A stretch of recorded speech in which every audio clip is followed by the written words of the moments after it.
dust up.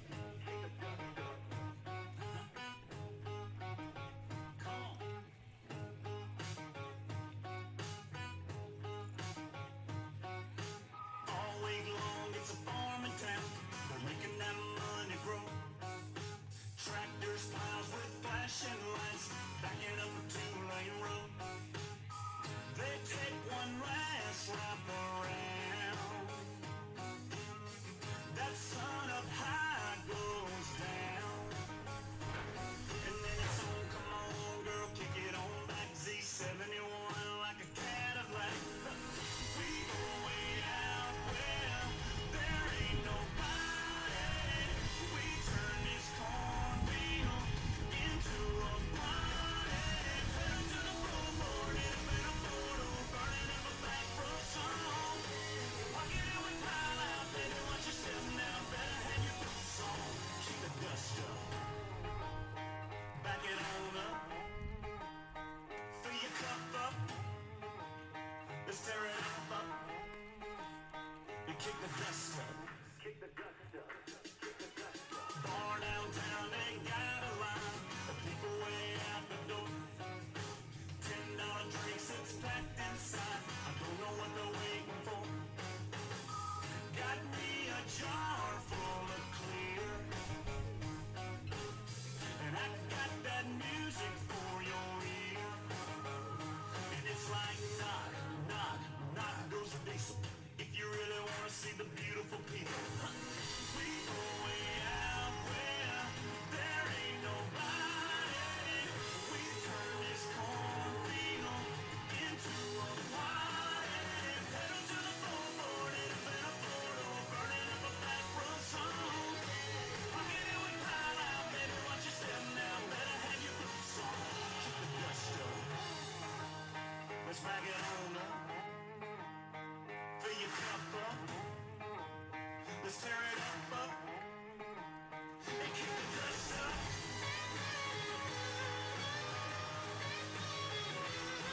Come on.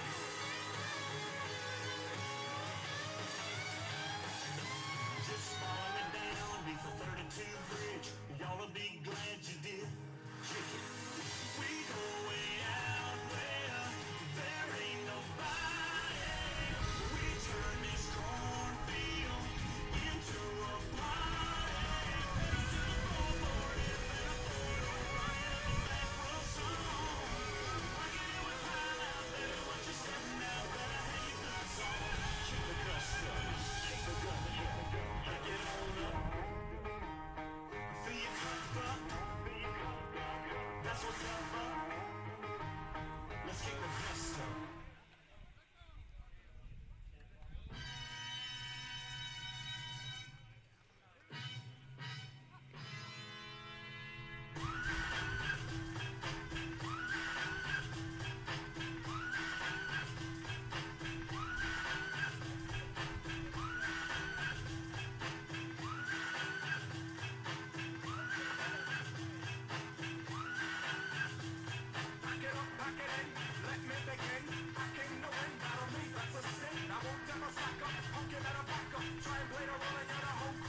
Spitting out lyrics, homie, I'm with ya. I can make it down, I can make it down. So get out your seat and jump around, jump around, jump around, jump around. Jump up and get down. Jump, jump, jump, everybody jump, jump, jump, jump, jump, jump, everybody jump, jump, jump, jump, jump, everybody jump,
way on down to southern Alabama with the guitars jamming, that's where we're headed. Straight up to Butte, Montana, singing, Lord, I was born a rambling man. California to Oregon, even New York City got one or two hillbillies ready to hit the road. It's a brother and a sister kind of thing. Raise up your hands if you all wanna hang. Me and my gang, we live to ride, we ride to live.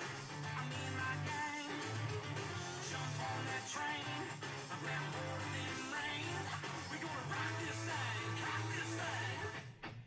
Me and my gang, yeah, yeah, me and my gang. We got hippies, gypsies, freaks, and geeks, high class women and Daisy Duke in 'em, banging on gongs and singing our songs. Dude named Dale Rod jamming on an iPod. Beer and bonfires, wide open throttle, course in a bottle. It's all for one and one for all, y'all. It's a brother and a sister kind of thing. Raise up your hands if you all wanna hang. Me and my gang, we live to ride, we ride to live. I mean my gang, jump on that train, grab hold of them reins. We gonna rock this thing, cock this thing. Me and my gang,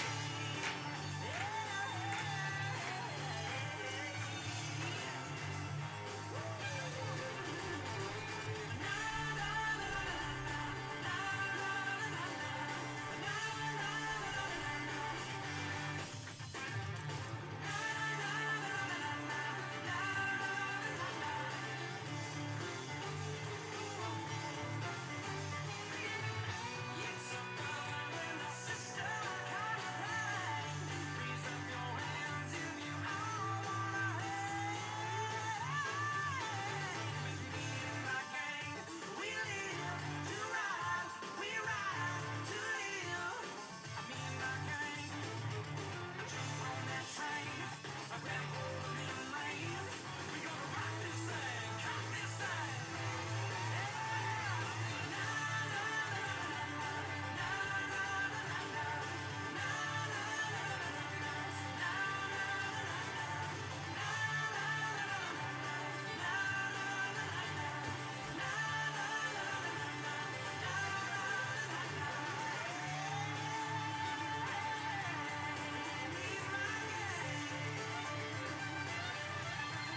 Jump on that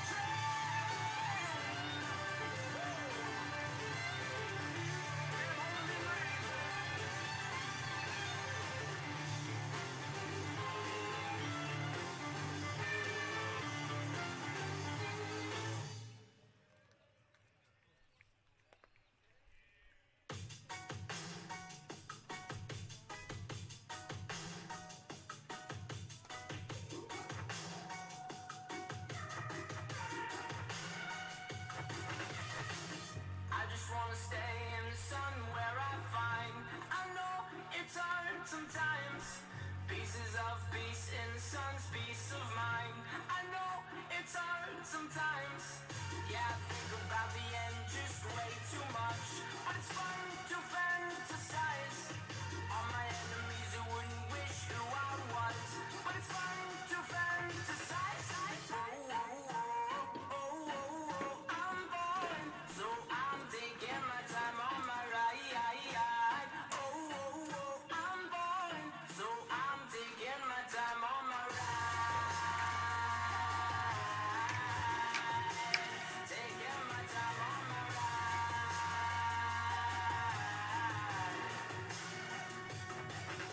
I die for you, that's easy to say. We have a list of people that we would take. A bullet for them, a bullet for you, a bullet for everybody in this room. But they don't seem to see many bullets coming through. See many bullets coming through. Metaphorically, I'm the man, but literally, I don't know what I do. I live for you, and that's hard to do. Even harder to say when you know it's not true. Even harder to write when you know that tonight there were people back home which are talking to you, but then you didn't know that still. All these questions, they're for me. Like, who would you live for? Who would you die for? And would you ever kill? Oh, oh, oh, oh, oh, oh, I'm born, so I'm taking my time on my ride. Oh, oh, oh, I'm born, so I'm taking my time on my ride. Taking my time on my ride.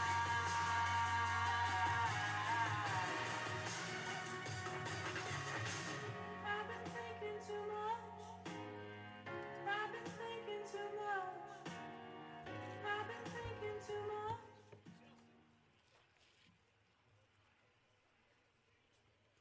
Welcome to the campus of Southern Wesleyan University at Dr. C. Keith Connor Field, home of Warrior Baseball. We'd like to remind you that Connor Field is a tobacco-free facility. For the safety of players, umpires, and coaches, we ask that spectators remain in the seated area of the complex before, during, and after the game.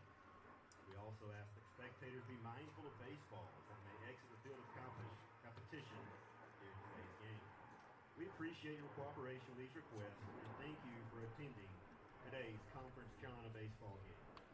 Fans, as a reminder, due to weather and scheduling updates, Erskine will be the home team today.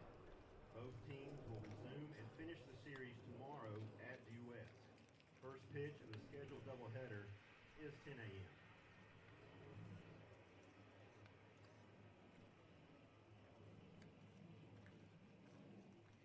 Now the starting lineup for the Flying Fleet of Erskine. Leading off and playing second base, number 6, Carlos Gonzalez. Hitting second, playing center field, number 7, Jude Luttrell. Hitting third, playing first base, number 42, Dale Francis. Hitting cleanup, and your designated hitter, number 29, Jorge Pascal. Hitting fifth, playing left field, number 23, Christian Rivera. Hitting sixth, playing third base, number 24, Ben Masking. Hitting seventh, playing right field, number 31, Adrian Rolon. Hitting eighth, and the catcher, number 43, Logan Piedra. Hitting ninth, playing shortstop, number 3, Tyler Smith. And pitching for the Flying Fleet today will be number 37, Joe Allegra. The Flying Fleet are coached by Mark Crocco.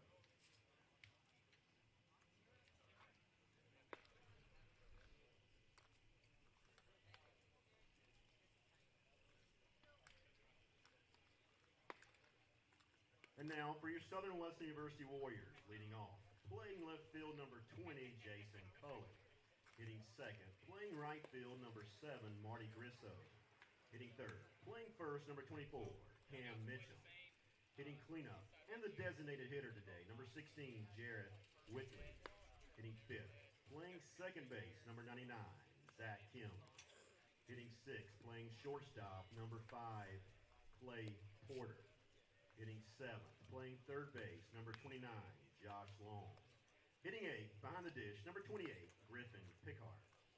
Batting ninth, playing center field, number 3, Travis Hammond. On the mound for the Warriors today will be number 35, Nick Bowler. The Warriors are coached by Matt Robinson. He is assisted by Jordan Miller, Dylan Roberts, Andy Shover, and Kyle McCross.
rise for prayer and remain standing for the playing of our national anthem. Let us pray. Dear Lord, we thank you for allowing both teams to reach the field safely today. We ask that you keep a hand of protection over all the athletes, coaches, spectators, and staff, and may we always play for your glory. Amen.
Baby, this is what you came for.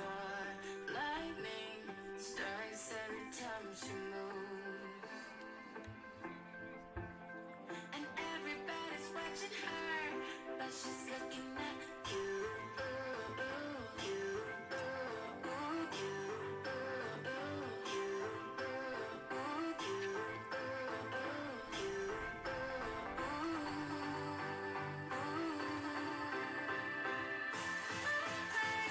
This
Fans, welcome to Dr. C. Keith Connor Field, home of the Warriors.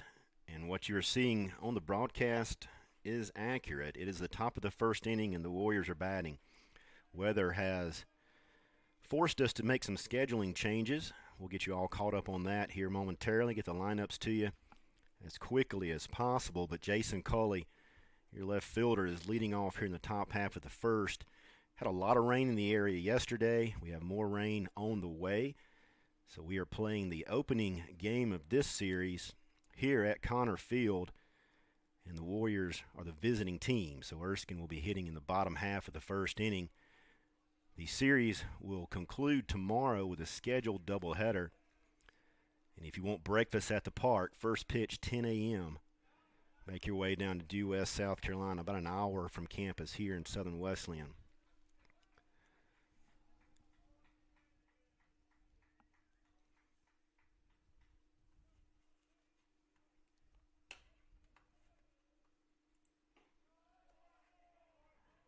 Bear with us today as we get all set up for this broadcast. We got a brand new crew working in the press box for us here today. So Isaac Tassi is our only veteran in the box, but he is doing the scoreboard today instead of his normal stats. We appreciate Erskine helping us out today. Both schools are on spring break, so as you might imagine, resources and staff are a little limited this week.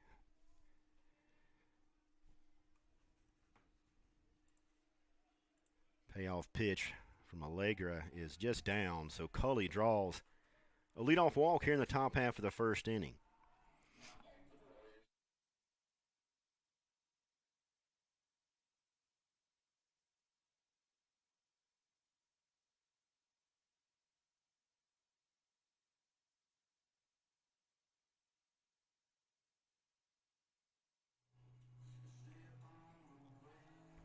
Marty Grisso stands in for the Warriors. Marty playing right field again this afternoon. Culley on first after the leadoff walk.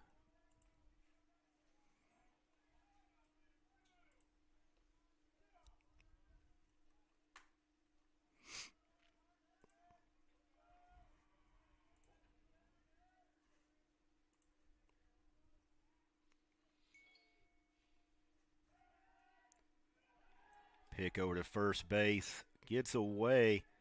We'll see if Culley's going to turn second, head toward third. He'll be in there, standing up, actually sliding now, but no close play there at third.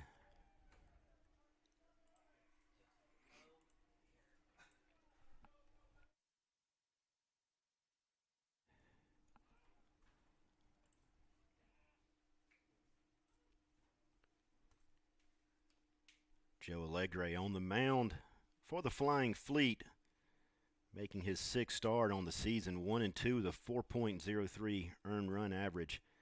He is just shy of 30 innings pitched thus far in the 24 season.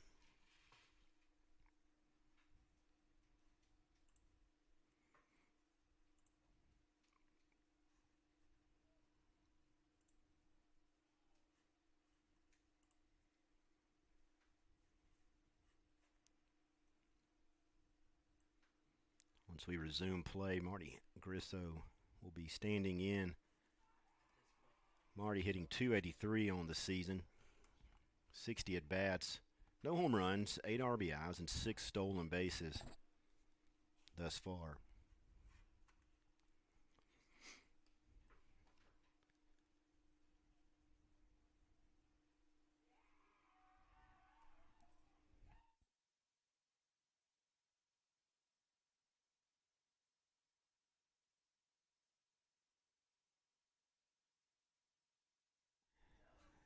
Quick visit by head coach Mark Crocco, checking on his pitcher.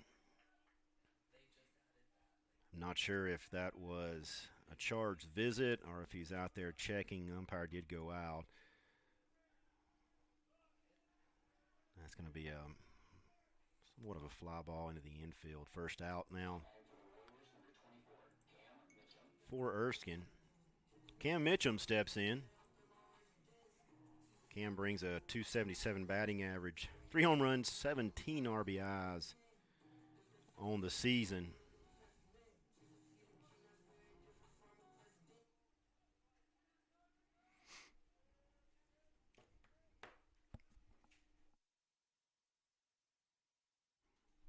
Ground ball, nice play by third baseman. He's going to come home with it, but not going to be in time. So a heads-up play there by Jason Culley. Pretty much going on contact. Saw the third baseman leave his feet. So good aggressive base running there here in the top half of the first inning, and Mitchum is safe at first. Third baseman Ben Maskin made a nice play, but tried to throw from his knees and couldn't get much on it. And Culley sliding in head first, just ahead of the throw. Designated hitter Jarrett Whitley stands in. Mitchum and Whitley are tied for the team lead in home runs. Both have 3 on the season. Warriors have 6. So we're trying to get some more Warriors in that particular statistical category.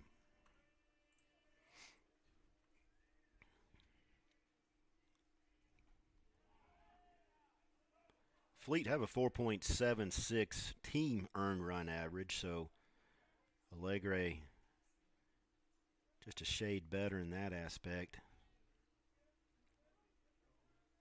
Erskine is 8-12 overall, 1-4 in conference play. That 6th game in the conference didn't happen due to rain. I believe it was last week, perhaps, as King University visited Due West. Had a lot of weather issues the first couple of weeks of the conference season. Second baseman Zach Kim stands in. Kim, a mid-year transfer, wasn't with the club in the fall, transferred in for January. Batting .212, be his 11th start on the season, has played now in 15 games. Warriors trying to get back in the win column, 4-15 overall, 2-7 in conference play. No better chance than to take advantage of this opportunity, even though they're not the home team, playing on your home field. It's got to play into their advantage. Kim takes that one on the outer half, 2-1 count. Couple of outs. Warriors leading 1-0. Erskine has yet to come to the plate. Cam Mitchum off and running, and he's going to be out on the call. You don't see that quite often, so I'm not sure if perhaps there was a mix-up in signs or a hit and run, and we had an error at the plate, or missed it at the plate, or if Cam took off. But either way, we are heading to the bottom half of the first inning. Erskine coming to the plate.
Second baseman Carlos Gonzalez steps in for the Flying Fleet here in the bottom half of the first inning.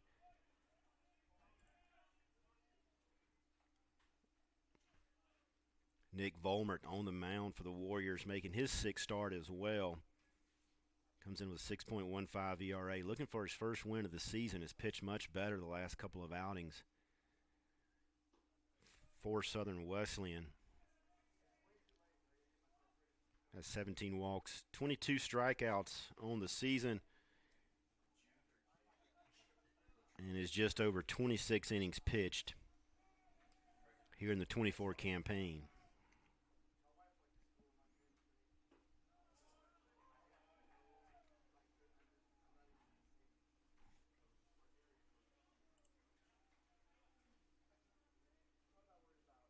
Gonzalez comes in hitting .324, making his ninth start on the season.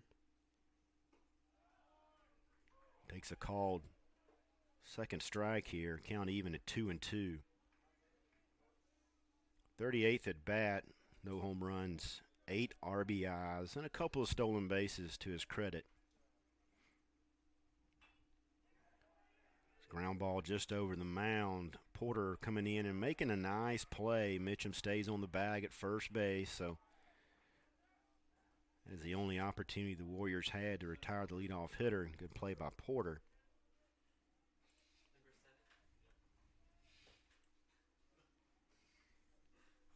Jude Luttrell steps in for Erskine, batting .286 on the season.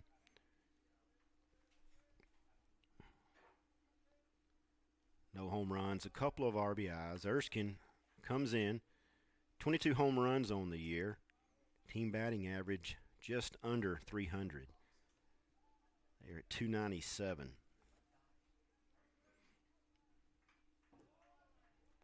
Beautiful day here in central South Carolina. Wind is actually blowing in from the left field. Typically it is blowing out to left field. As mentioned, we do have some more weather coming in at some point tomorrow into Saturday. So these two teams will meet early in the morning. First pitch at 10 a.m. A called third strike there on Luttrell. He'll head back to the dugout. And this will bring up Dale Francis Jr. Francis hitting .365 on the season, 4 home runs, 20 RBIs. He is currently leading the team in home runs alongside Ben Maskin and Jose Sanchez.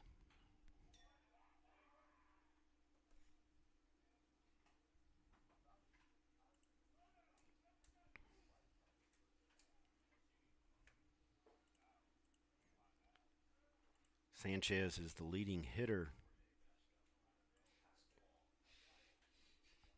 for the Flying Fleet, not in the lineup today.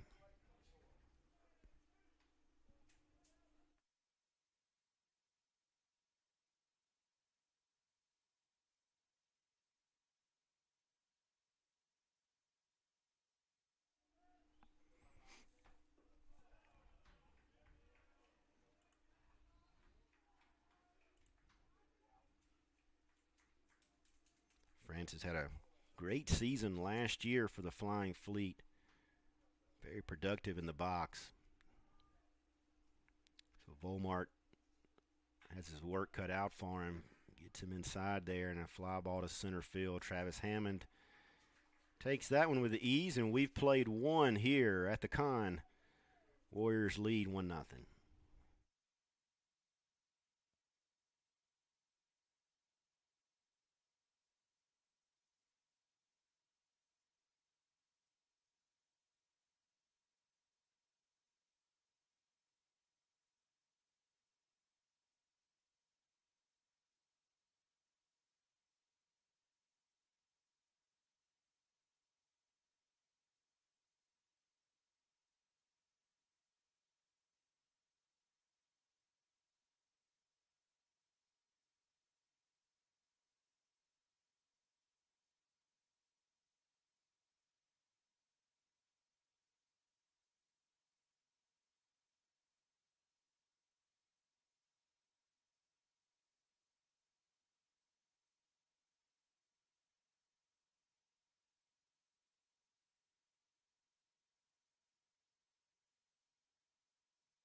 Zach Kim back in the box for the Warriors. He was at the plate when Cam Mitchum was thrown out attempting to steal second base.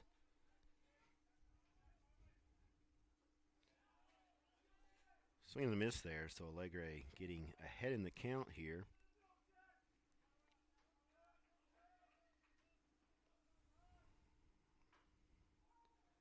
That one's fouled off at the plate. Allegre with an absolutely incredible strikeout to walk ratio. He has 1 walk and 31 strikeouts.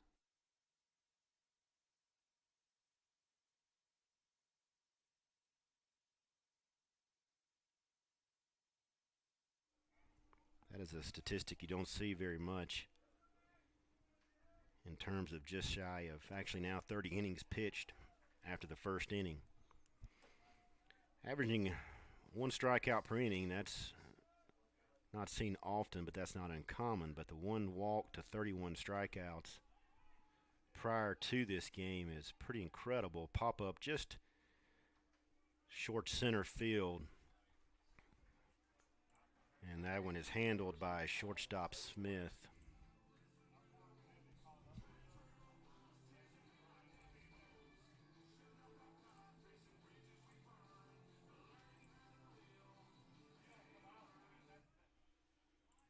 Shortstop Clay Porter steps in. Clay looking to get untracked here, batting just under 200. 16th start on the season, 42 at bats,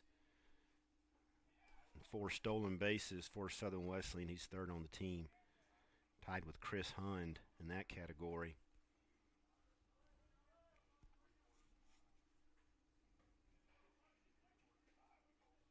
Southern Wesleyan as a team has been struggling early on, still trying to get the bats going in the right direction, hitting just over 200 as a team. Been scoring some runs as of late. This one's hit back out to Smith at short. And he'll throw over, but the throw's going to get away, so a throwing error there.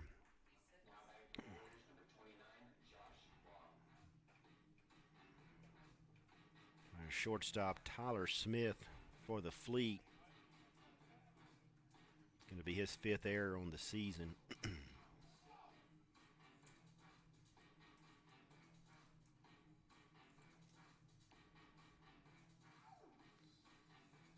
So bring up Josh Long.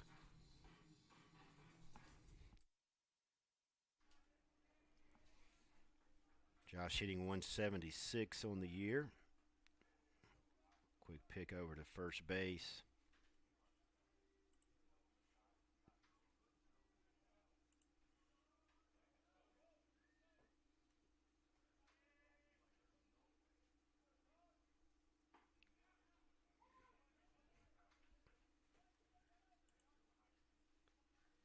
One out here in the top of the second. We'll see if head coach Matt Robinson gets the runner in the form of Porter in motion here.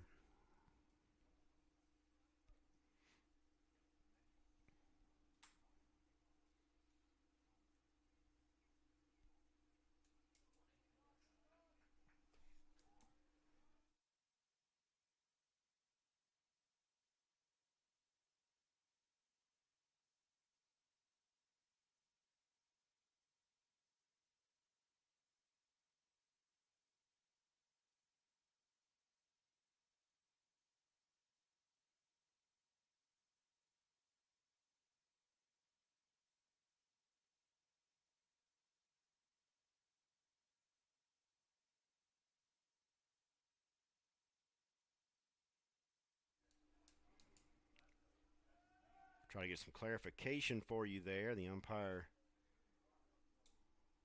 gave us the symbol of 1, and we're guessing, at least I'm guessing, that there may be a new rule in baseball where if the base coach has a conversation with a base runner, that's a charge vision. I'm not sure about that one.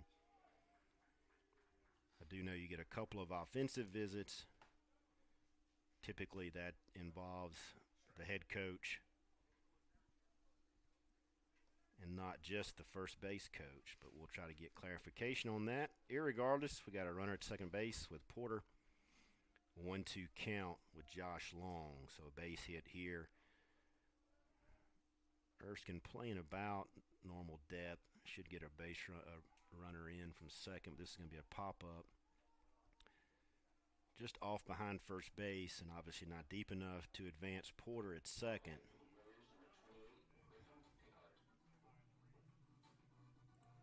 Griffin Pickhart now stands in, freshman.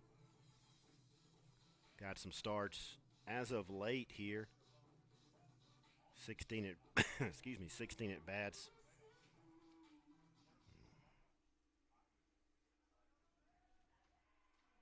For Southern Wesleyan.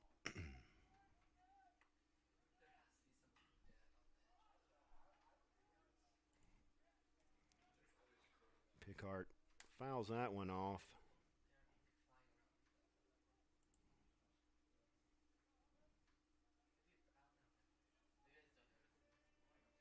As mentioned, Griffin, a freshman from Simpsonville, South Carolina.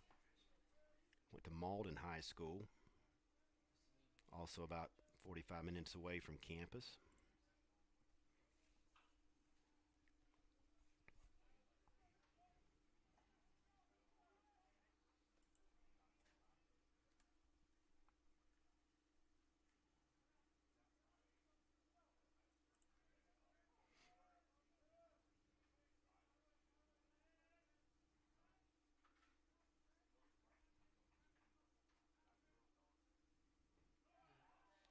Swing and a miss there from Pickhart.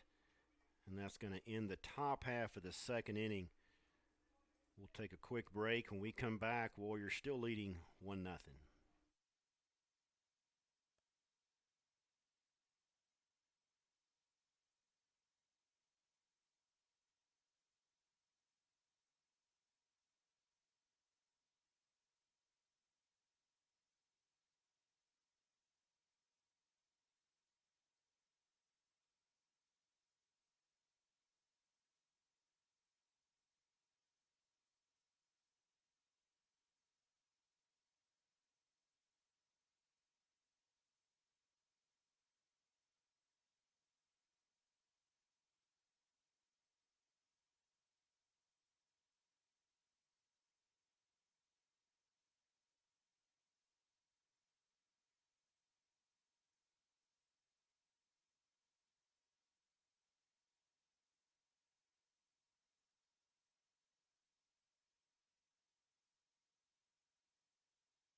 Designated hitter Jorge Pascual steps in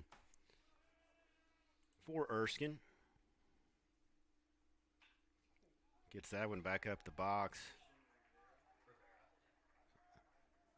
He'll be on at first base, and his 306 batting average entering today's game will increase, and Christian Rivera steps in with a 260 batting average.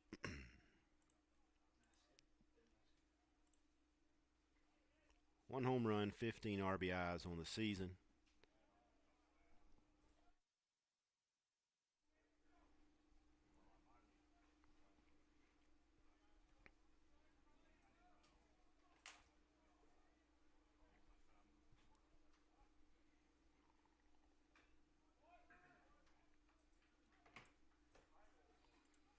As we mentioned, these two clubs will finish up the series tomorrow, and Southern Wesleyan will have an odd weekend off in terms of playing before they get back into action. Be hosting Mars Hill on Tuesday, 5 p.m. first pitch.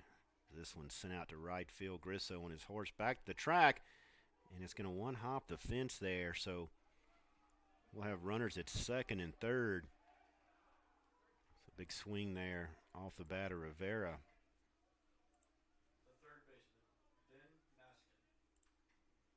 Third baseman Ben Maskin now will step in with a couple runners in scoring position. So see if Volmert can get out of this early inning jam. Maskin hitting .288, 4 home runs, 24 RBIs. As I mentioned, Southern Western will host Mars Hill next week. Then travel over on Wednesday to play Limestone at the Greenville Drive Stadium. There's a base hit into left center field, and Culley's going to cut it off before it gets to the wall. And Maskin is in with a 2-run double to put the Fleet on the board and to take the lead here.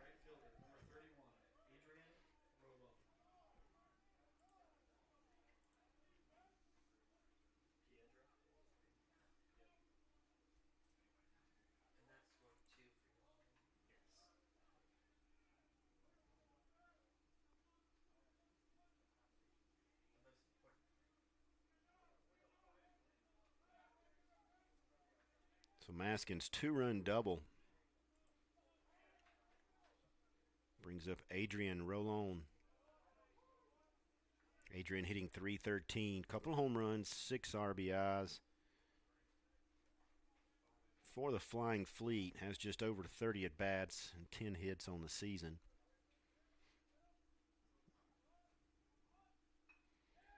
Shows a bunt, gets this one down. Pickhart out and makes the play.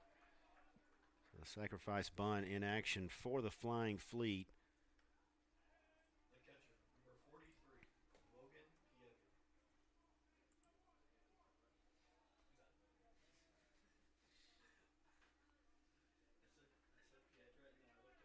Catcher Logan Piedra, batting .125 on the season. Only his third start on the season.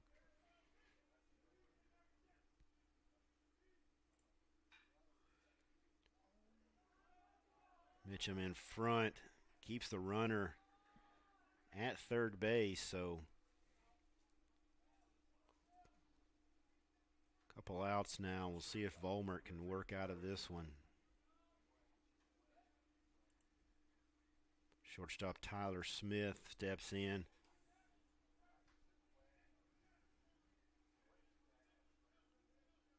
Smith making his 14th start, hitting .280. He'll take this one for a first pitch strike.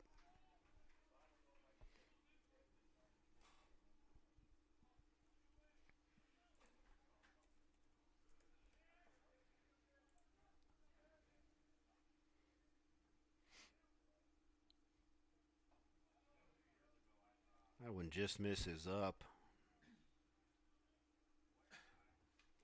Erskine will also have a rare weekend off, as they did last weekend. As we mentioned, King came down, only got 2 games out of the 3-game series in due to some weather. They'll actually be off all the way until next weekend. They'll travel up to Belmont, North Carolina, play Belmont Abbey.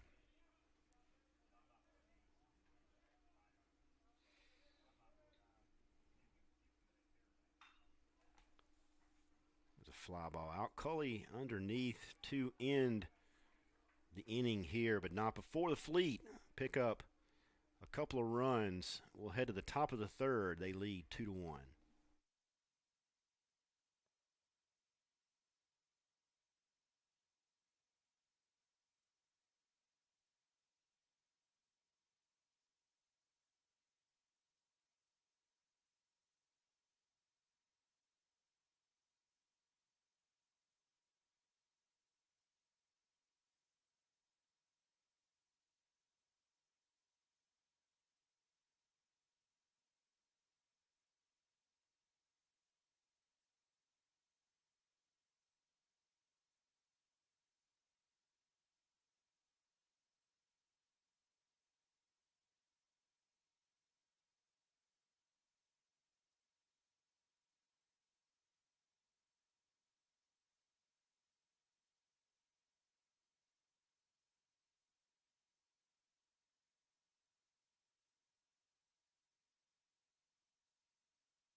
Travis Hammond making his way to the plate.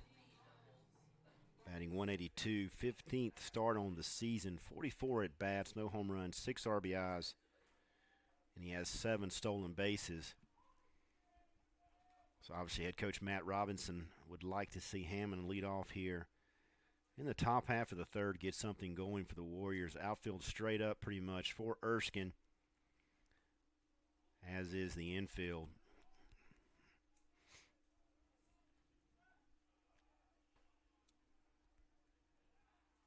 Haven't showed too much of a shift so far this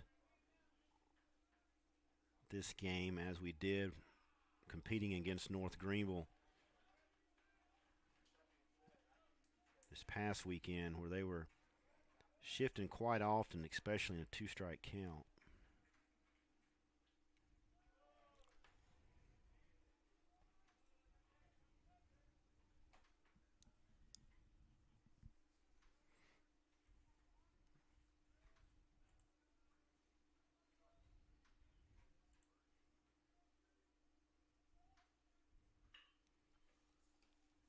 Nice play there by Maskin at third base, but couldn't quite come up with it, and no chance to throw out Hammond with the speed he had.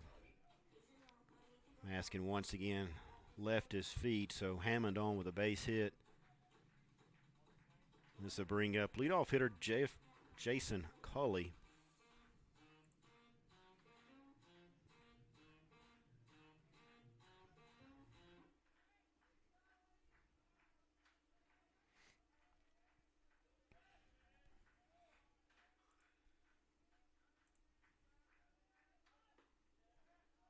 Culley shows bunt, pulls it back. Culley, a junior. Southeastern Community College, calls Wilmington, North Carolina his hometown.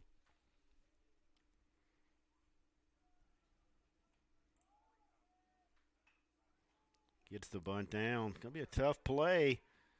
Nice. No, he said as he missed him. Allegre went for the tag. I think head coach Mark Crocco is going to ask for assistance, for help here.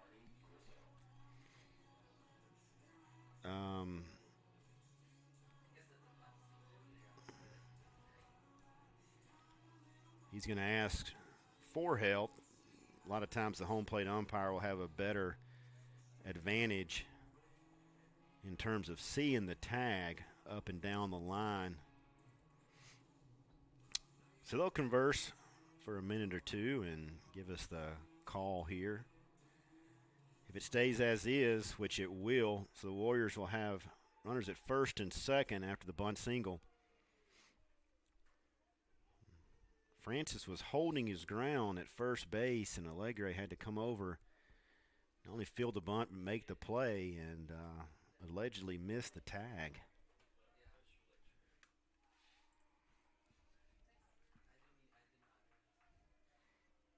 So Marty Grisso, 0 for 1 today. Shows bunt, puts this one down. Maskin in. I think he was concerned that nobody was covering first base, and in comes Culley now to score the second run on the play. So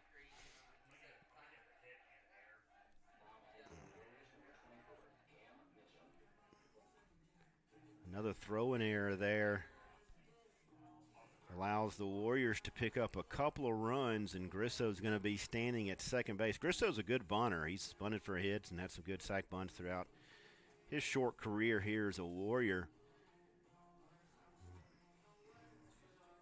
But in the bunt coverage, second baseman Gonzalez was just perhaps a little late covering first base, and Maskin forced him to double pump and then make a bad throw. So Grisso is off, getting the bag at third base. So the Warriors being extra aggressive here on the base pass, putting the pressure on the Erskine infield. 3-2 Warriors lead here in the top half of the third. If you're just joining us, it is the top half of the third inning, and Mitchum's going to send this one into left field for the fourth run of the game for Southern Wesleyan.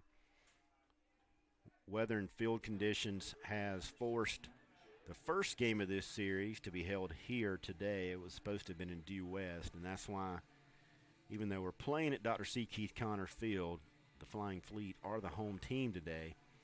They'll finish the series tomorrow with first pitch at 10 a.m., and that will be on the campus of Erskine.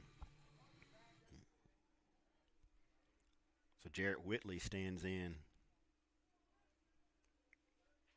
after Mitchum's run-scoring single.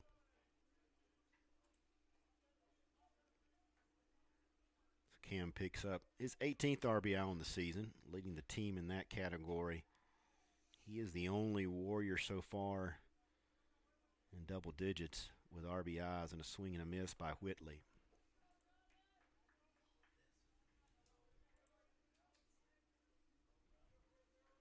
Jarrett, the designated hitter today, 0 for 1 with a strikeout.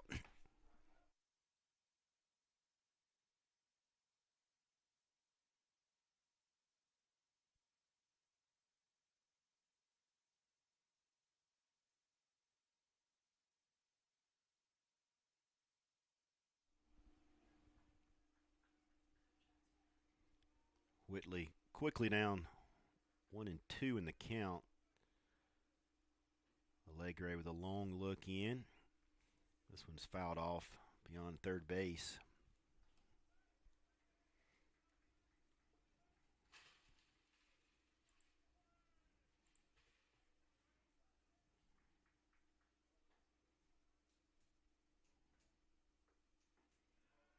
There's a called third strike, so Whitley will give way to second baseman Zach Kim.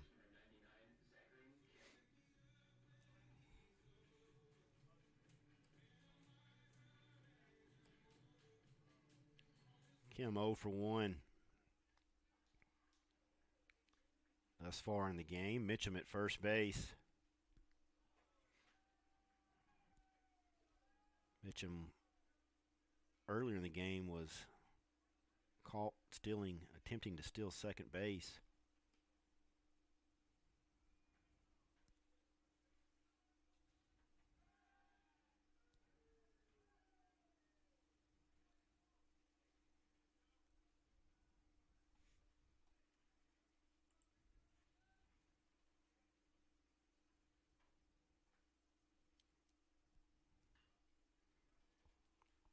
Kim fouls this one off. Mentioned next week the Warriors will be playing Limestone University over at Greenville Drive Stadium. Feel free to check out SWU Athletics, and there you'll find a link where you can purchase a ticket. Greenville Drive is a minor league affiliate of the Boston Red Sox. Actually, if you've never been there, have a miniature green monster as well. So be a great opportunity for both teams to play there next week.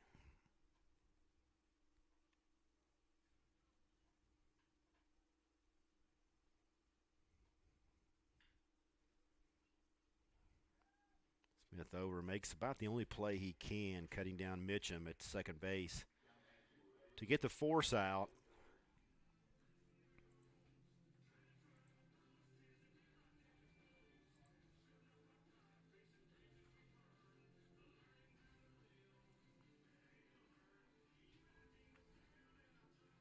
So Kim stands at first base with a couple of outs. Clay Porter, the Warriors shortstop, stands in, looking to add some more runs here in the third inning.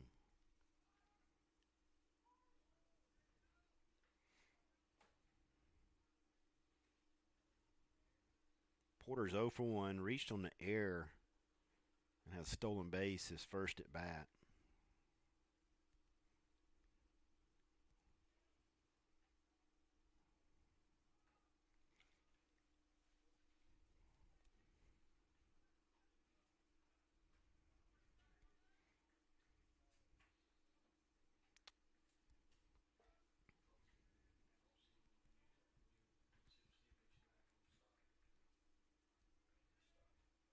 0-2 count now for Porter here.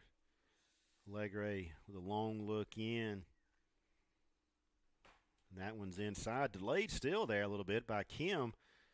Or looked like it might have been a delayed steal. It didn't seem to get the greatest of jumps. And that's going to be the third out of the inning. So we're going to take a break. We'll check on the Erskine middle infielder when we get back.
Fans, welcome back to Dr. C. Keith Connor Field. We are in the bottom half of the third inning.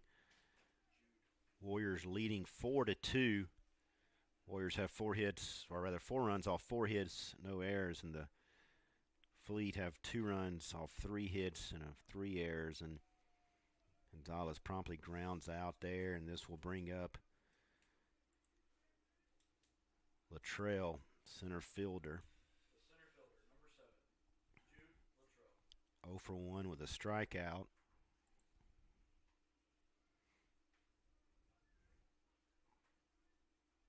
Luttrell hitting .286.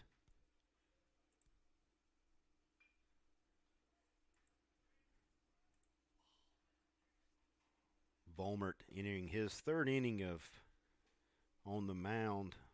Couple runs, both of them earned, and 3 hits.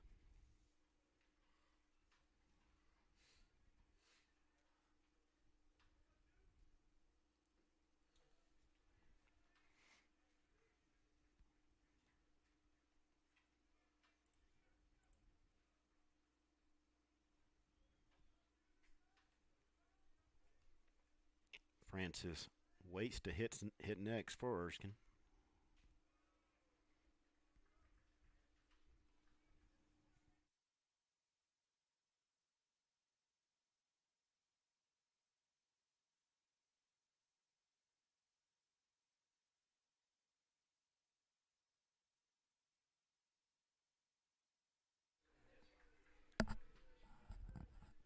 Trail's going to send this one into the left center field gap. Hammond quickly over, gets it back in, holds Luttrell to a double.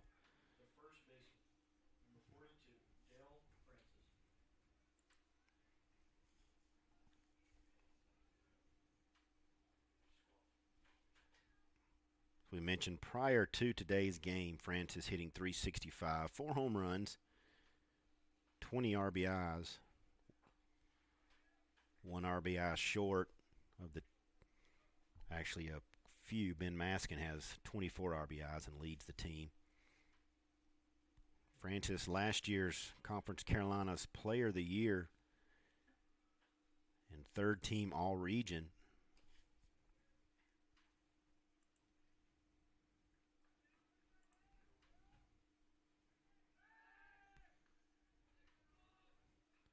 Volmert keeping Luttrell close at second.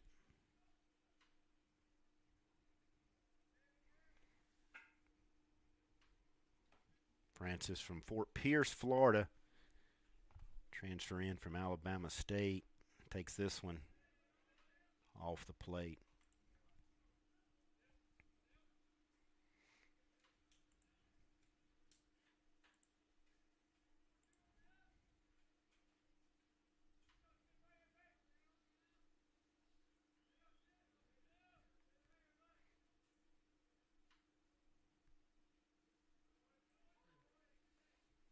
Volmert gets that one on the outer half. Volmert, a graduate student himself from St. Ambrose University. Hails from Lake in the Hills, Illinois.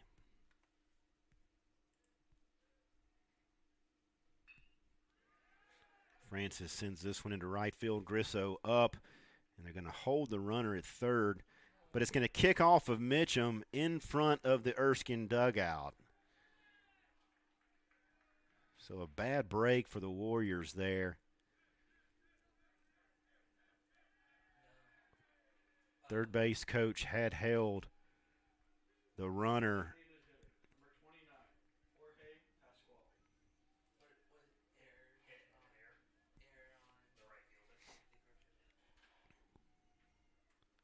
So Grisso's throw comes in and looked like it kicked off the lip just in front of Mitchum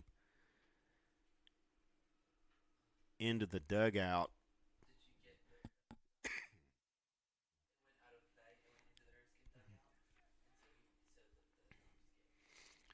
And we're going to have a conversation here. I'm not exactly sure that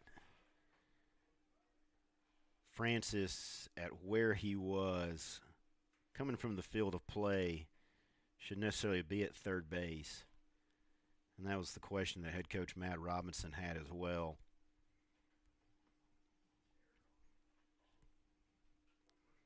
Well, they're going to keep him at third base, so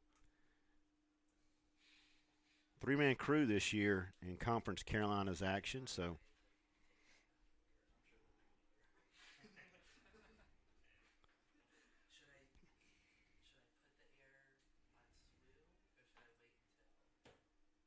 now Volmert's going to be working with a runner at third.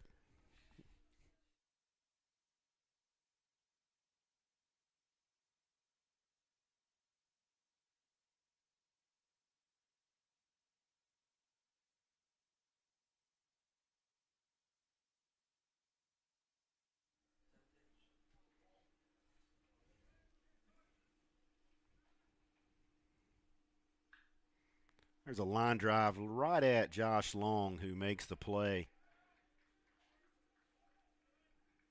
It's a long stab of that one. Keeps the Fleet from picking up their fourth run.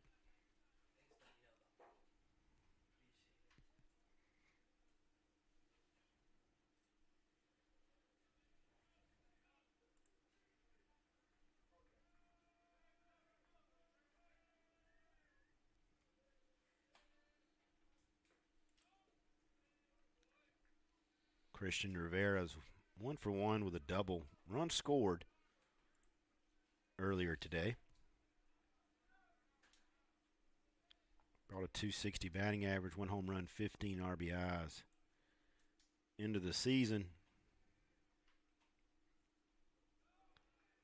Takes this one's down low.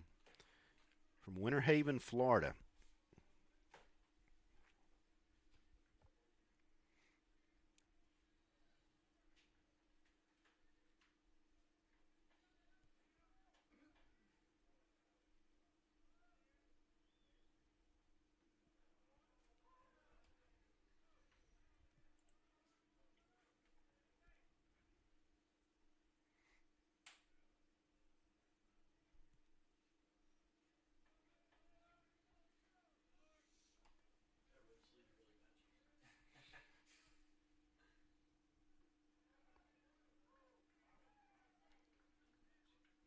Takes this one to even the count. And with that, the deuces are wild here.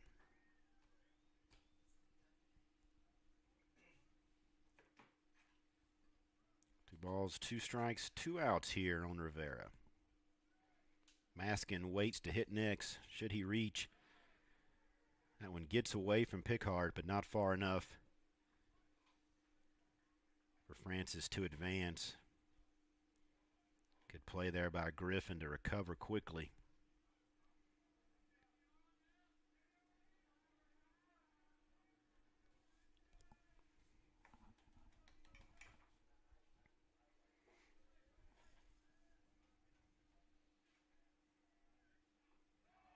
There's a called third strike. So the Warriors will finish the top half of the third, or rather the bottom of the third. We'll head to the top of the fourth. They'll lead 4-3.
Clay Porter stands in for Southern Wesleyan here in the top of the fourth inning. Warriors lead 4-3. The ball misses away. Over at Varsity Field, Southern Wesleyan hosting Carson Newman in softball. That game was originally scheduled for Saturday, moved it up to today due to a weather forecast of rain all day on Saturday. Warriors currently lead 6-3 in the top half of the seventh, so we'll see if they can hang on for that victory in game 1 of the doubleheader. 3-1 count here on Porter. And Allegre gets it back to 3-2, or rather, yes, 3-2. So the payoff pitch.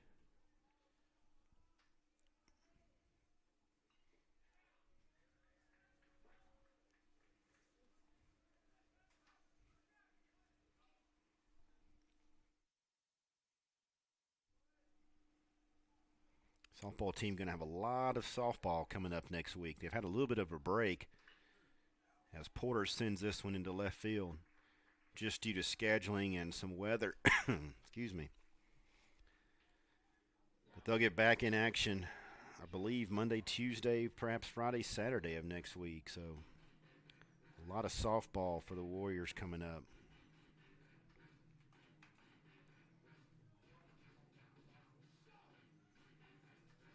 So Porter on at first, Josh Long at the plate.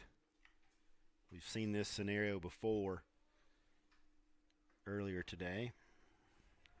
Long takes this one.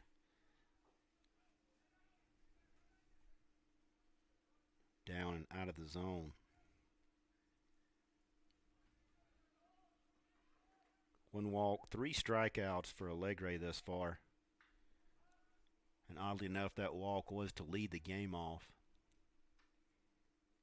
A long fly ball out, somewhat right center field, but not able to advance Porter.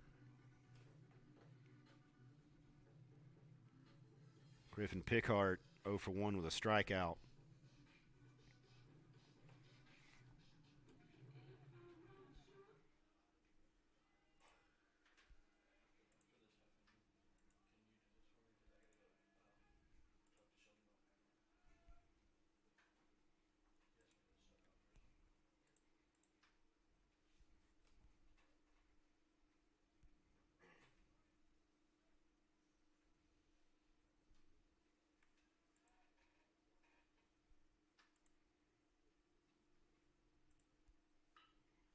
There's a ground ball going to get through the 5-6 as well into left field. Porter's going to have to hold at second. Pickhart with a base hit. First and second now. This will bring up Hammond, see if he can flip the order back over. Cully waits to hit on deck.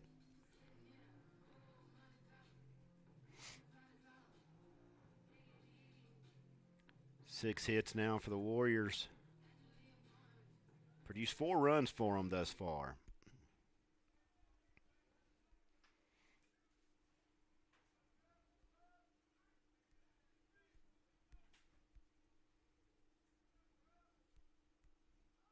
Hammond shows bunt. Pulls it back. So Allegre falls to a 1-0 count.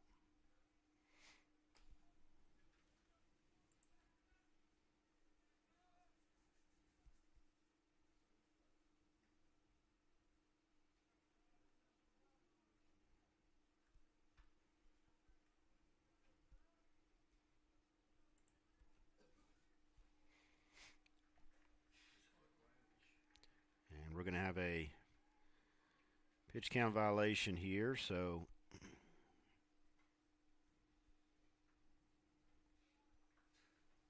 don't see that too often. Saw it once in the last game we had here at home. And head coach Mark Crocco is going to walk out once again with a home plate umpire, so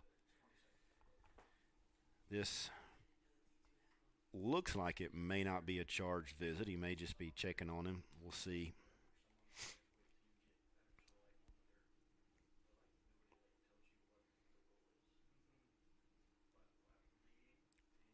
Our head coach Mark Crocco may be just using this as an opportunity to talk to the field umpire, get a better description of the violation at hand. And no, it is going to be an injury timeout. So we'll take a break. When we come back, we'll set the scene for you here in the top half of the fourth.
Back here, 2-0 count after the pitch violation and a quick injury visit, so no charge visit there for Erskine. Hammond again shows bunt. This one's fouled off at the plate, in the box rather.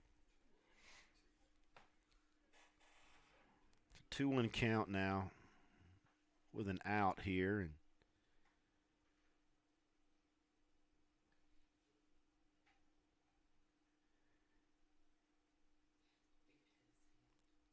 Infield's going to get their bunt coverage perhaps. Set. Masking at third is even with the bag. First baseman Francis is about 8 to 10 feet in front, so they are obviously anticipating another bunt as Hammond is showing quickly. And he'll pull that one back, but we've got a little bit of a situation going on the base pass here. And Porter is actually going to be safe at third base, so another break for the Warriors as Pickhart took off to second base. Porter was standing there at second as well. So it's going to be a strike on the bunt, and then runners at second and third. So perhaps a base running miscue by the Warriors pays off, putting some more pressure on the infield of the Flying Fleet. Now they will play in to try to cut the run down at the plate. Hammond swinging away here with a couple of strikes.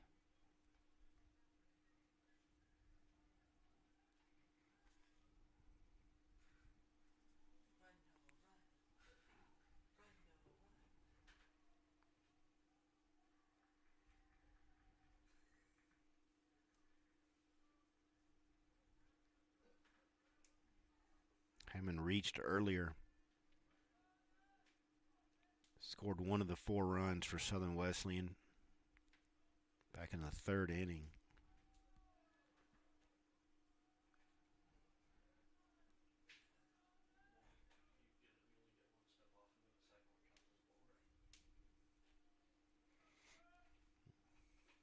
And there's a swing and a miss.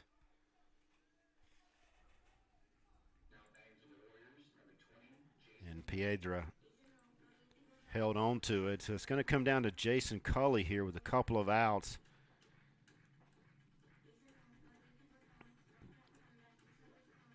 See if he can get one or a couple of runners in for the Warriors.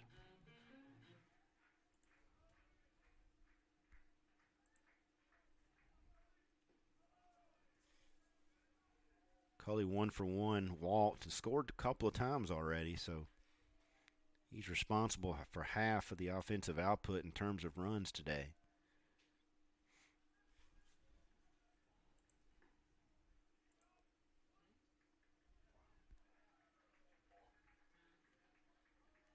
And there's a balk.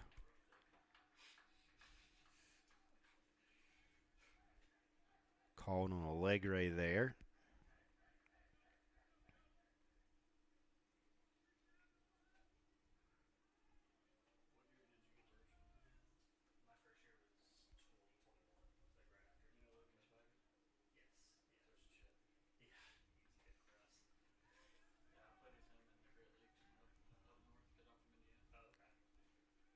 That pitch catches the corner on Cully, so he's at 1-1 with a couple outs here. See if they can increase their lead.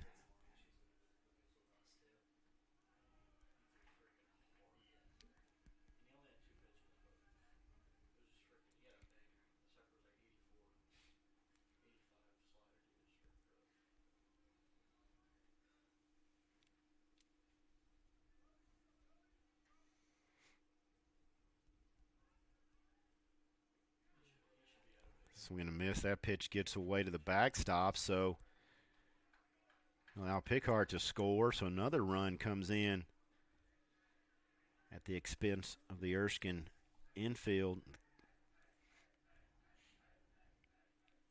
6-3 now here in the top half of the fourth inning. Cully working with a 2-2 count, couple of outs here.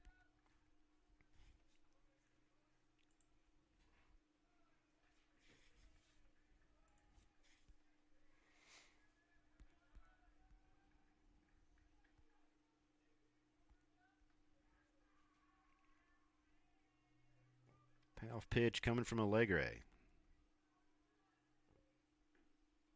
That one just off.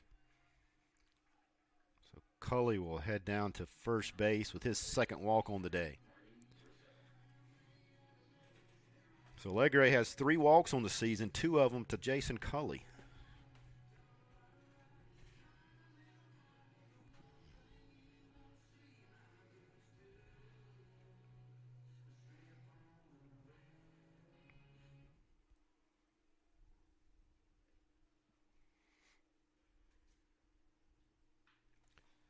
Grisso's going to send that one foul.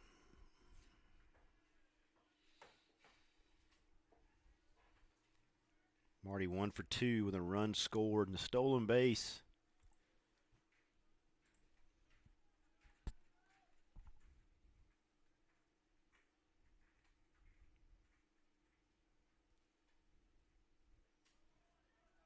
That one down in the down in the dirt.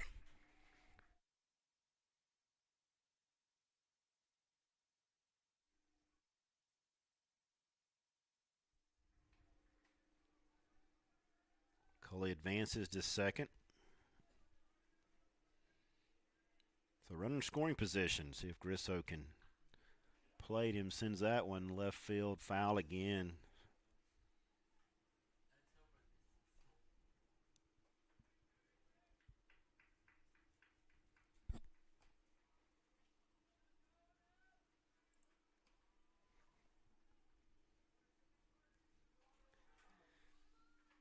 And Cully safe as he steals third base, taking advantage of masking a little bit deep at the third base position.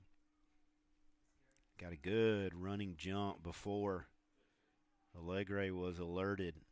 So now 90 feet away here. Just fouled off.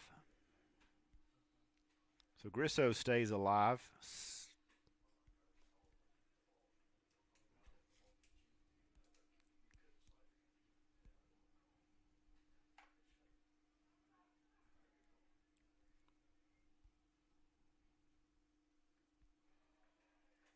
Good plate discipline by Grisso there. Holds off.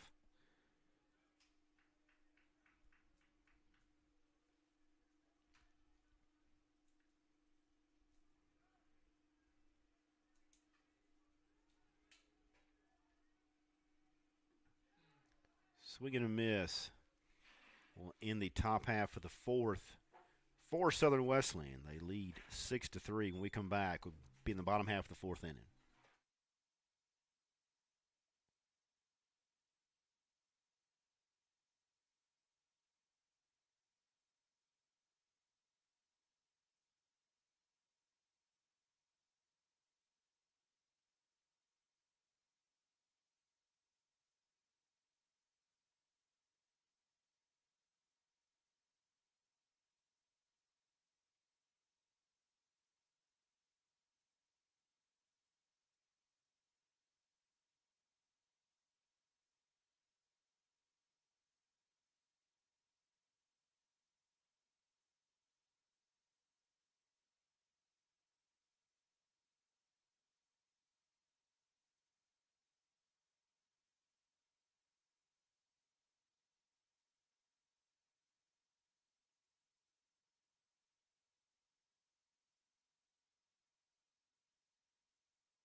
Volmert back on the mound. Ben Maskin sends this one into center field. So the leadoff hitter on for the Flying Fleet here in the bottom half of the fourth inning.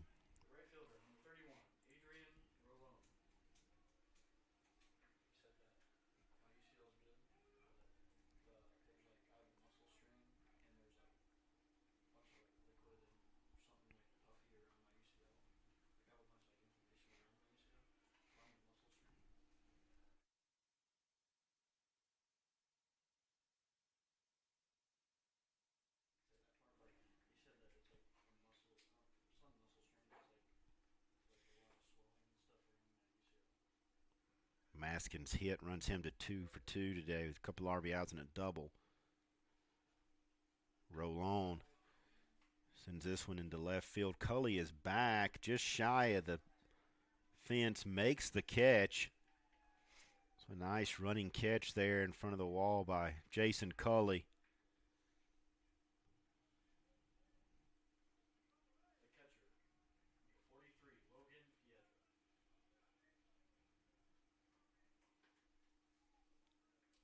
Piedra stands in 0 for 1 today. Maskin still at first base, unable to advance on the long fly out to left field.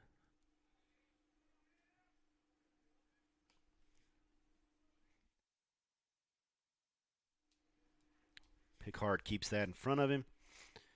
Volmert stands back in with the look. And the 1-0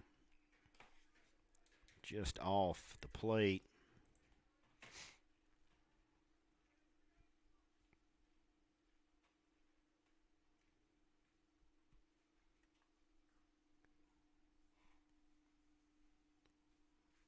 Volmart giving up 6 hits on the day, couple of strikeouts.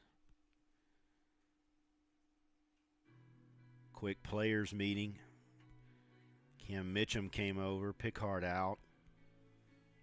No action in the Warrior bullpen, and a little bit of stirring in the Flying Fleet pen down the right field line.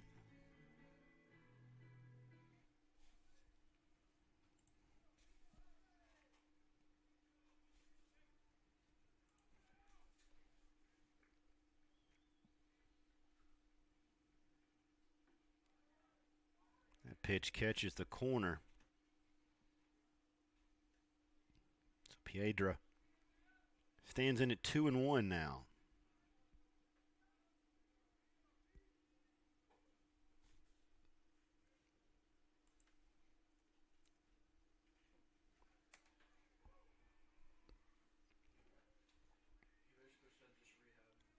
Count evens at 2-2.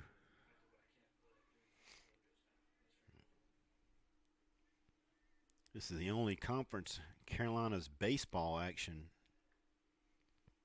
on tap for today. Slow roller. Porter comes in, fires across the Mitchum just outside of the Erskine dugout. And Maston's going to advance to third. So first and third here.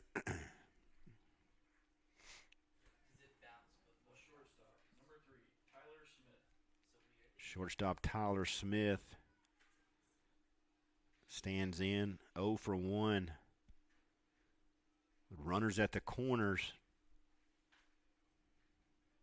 And 1 out here. So we'll see if Erskine puts a runner in motion with the first and third situation a little bit later on in the count.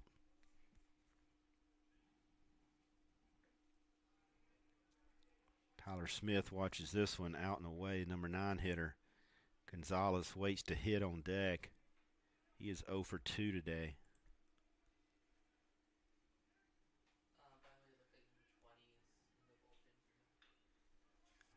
The high chopper. Porter comes in. Another tough play. Makes this one.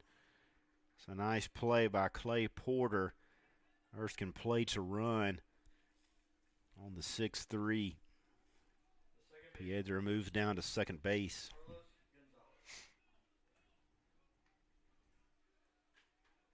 Gonzalez hitting .324 prior to today. Steps in with a couple of outs. Runner in scoring position at second base in the former catcher, Piedra.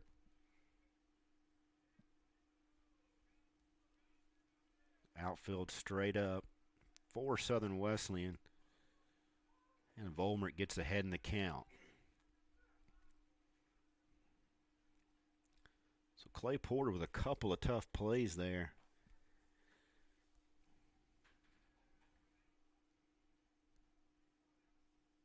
Executing efficiently on the last one to pick up a big out.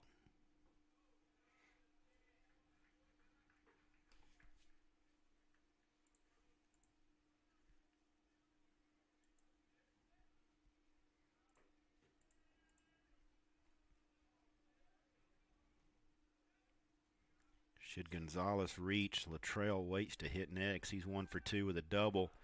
Pick at second base, and that's going to end the 5th inning. So a nice play there by Volmert and Kim to get the pick off. We've played 4 complete. When we come back, Warriors still lead by 2.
Cam Mitchum stands in for Southern Wesleyan here in the top of the 5th inning.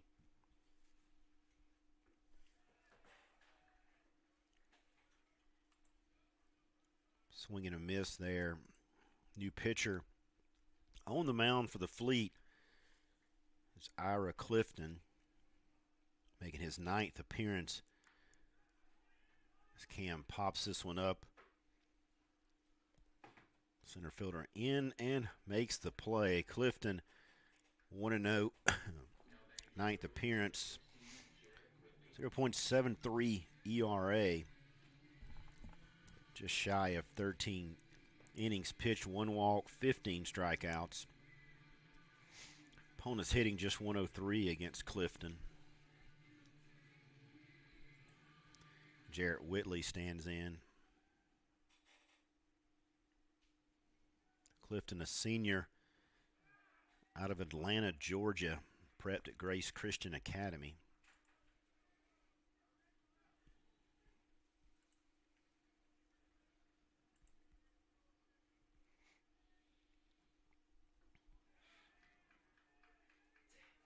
So you can close the book on Allegre. 4 innings pitched, 6 runs. Only 2 of those earned. 6 hits, 1 strikeout.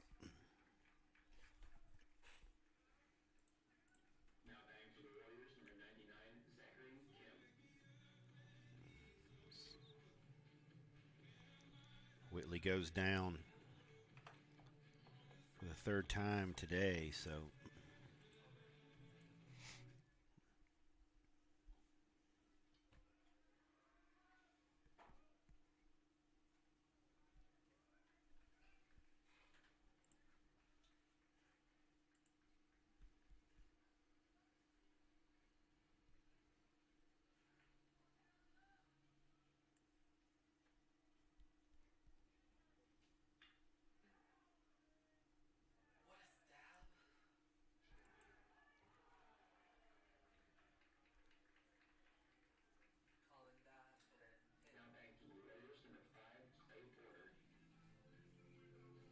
Allegre finishes with a couple of walks, 5 strikeouts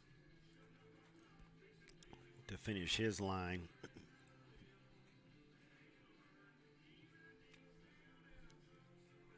So Kim reaches. Clay Porter stands in with 2 outs.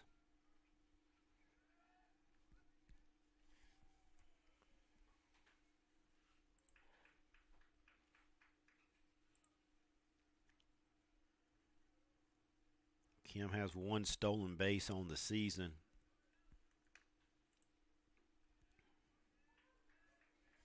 Porter 1 for 2 with a run scored. Couple stolen bases as well. And reached on the air.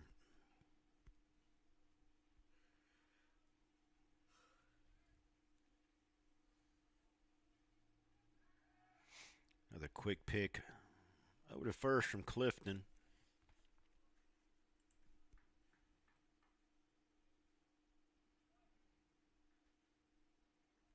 Clifton only allowed 1 run thus far, just over 12 innings of work. That one just misses.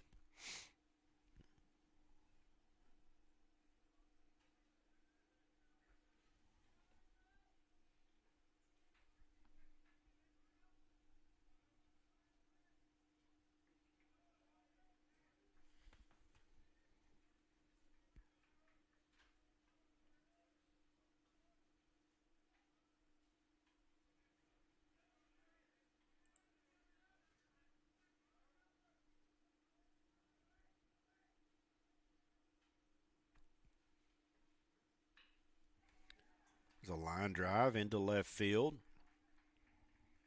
Bobbled a little bit, but Kim unable to advance.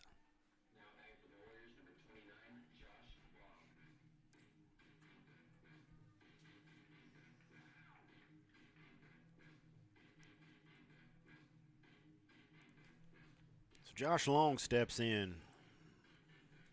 Long 0 for 2 today. Couple of outs, first and second. Clifton trying to work out of this 5th inning jam.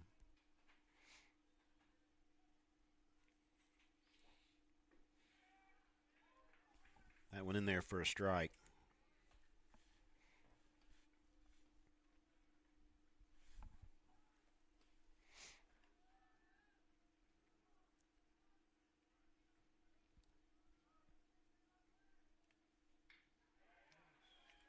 That one's going to get into right field. Runner's going to be sent. Play at the plate. Oh, and it looks as though Kim pulled up.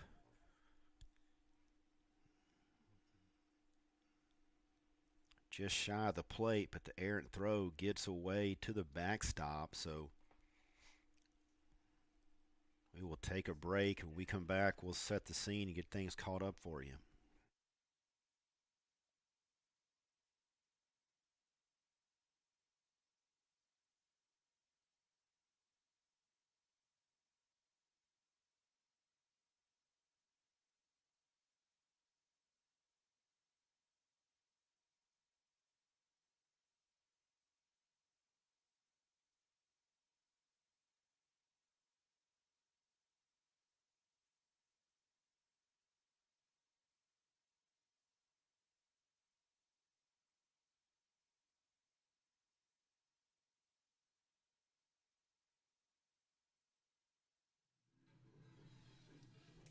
Griffin Pickhart now stands in with a couple of outs. Kemp scored. Don't want to speculate, but looks like he may have had a hamstring injury there. Errant throw to the backstop allowed him to actually get into the plate. Score the 7th run for the Warriors. They have runners now on second and third. So we'll see if Pickhart can extend the top half of the 5th inning here. Porter at third, Long out at second base.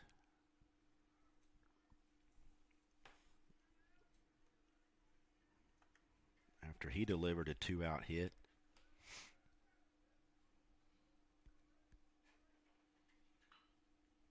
Ground ball just foul.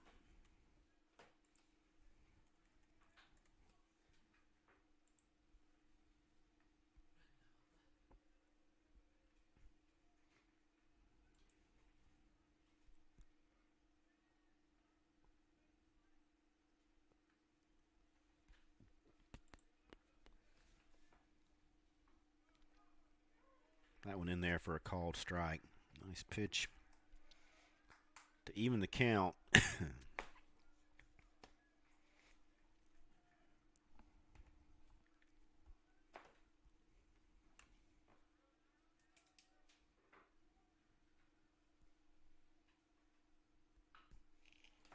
Ground ball out to third baseman Maskin. He's up and over and makes the play to end the top half of the 5th inning, but not before the Warriors pick up another run. They extend their lead to 7-4. When we come back, we'll be in the bottom half of the fifth inning.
Second baseman Carlos Gonzalez starts off the bottom of the 5th inning for Erskine. New second baseman is Luke Staten.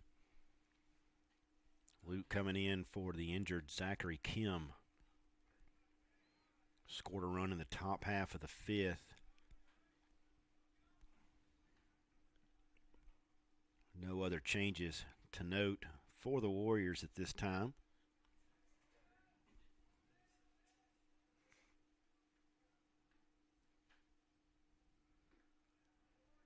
A pitch from Volmert in there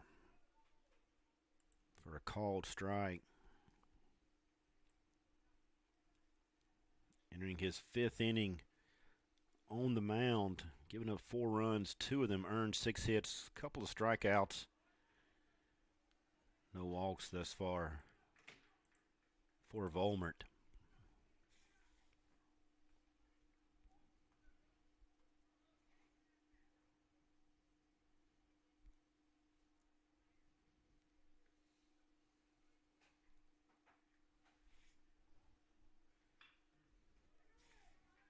Comes up the middle. Nice diving play. Kicks off from Porter.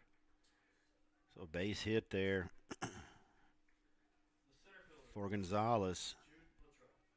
Brings up center fielder Jude Luttrell. He's 1 for 2. The run scored and a double.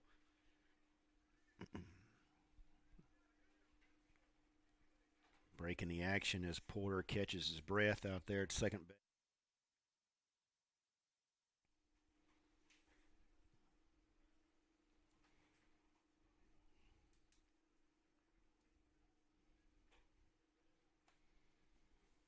Porter hasn't seen too many routine ground balls today. He's had a lot of plays glove side, and also he had to come charging in on several plays. And this one he gets to the backstop here, and Gonzalez is going to make his way down to second. So Luttrell now batting from the left side with the runner in scoring position.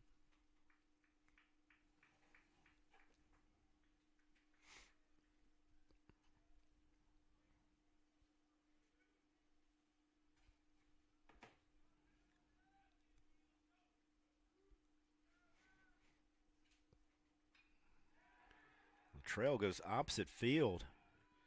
Cully chasing it down the line. Gonzalez is going to score, so Luttrell comes up with his second double of the day. And an RBI here in the bottom half of the fifth. So The first baseman, number 42, Dale Francis.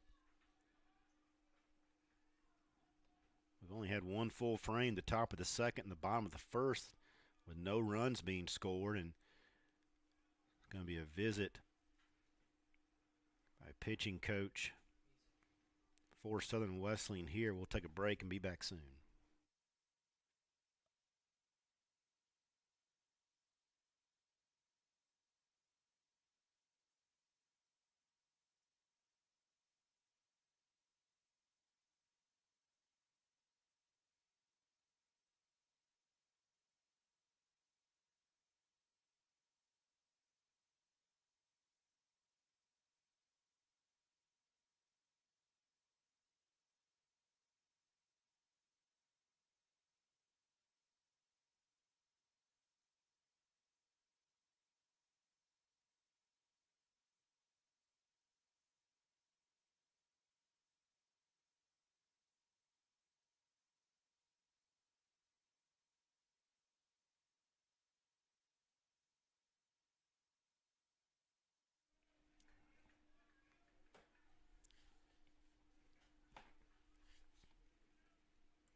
Dale Francis Jr. stands in.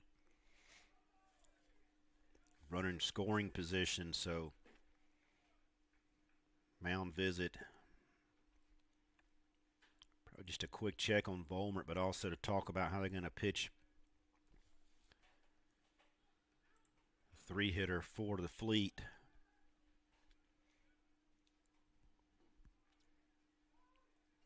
One count now. Francis 1 for 2 on the day. As I mentioned, a lot of scoring throughout. Only the bottom half of the first and the top of the second with the zeros on the board. Luke Staten keeping the runner close, and a swing and a miss there from Francis.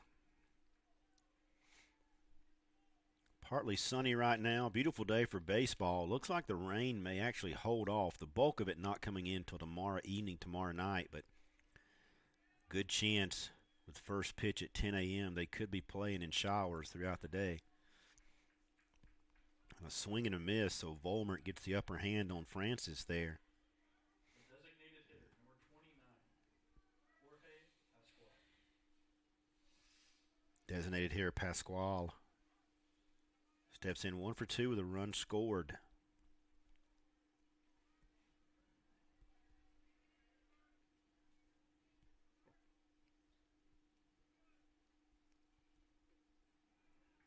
Volmert back ahead quickly.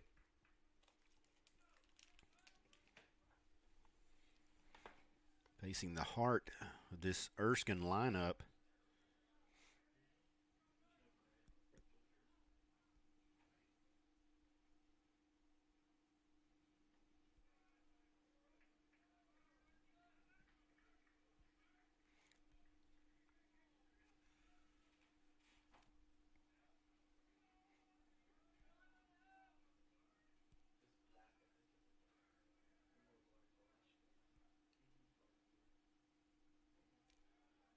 Pickhart, good job keeping that one in front.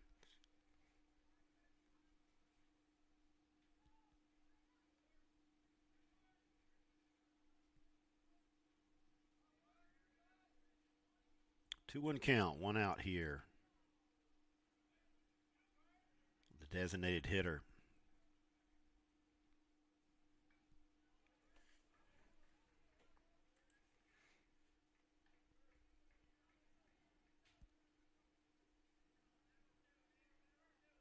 Pasquale from Athens, Georgia.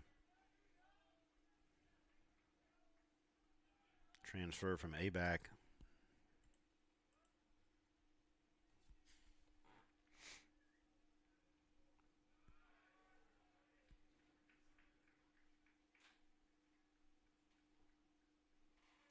All speed pushes it to a 3-2 count now with one out here. So we'll get the payoff pitch. Left fielder Rivera waits to hit next. He's 1 for 2 with a double and a run scored.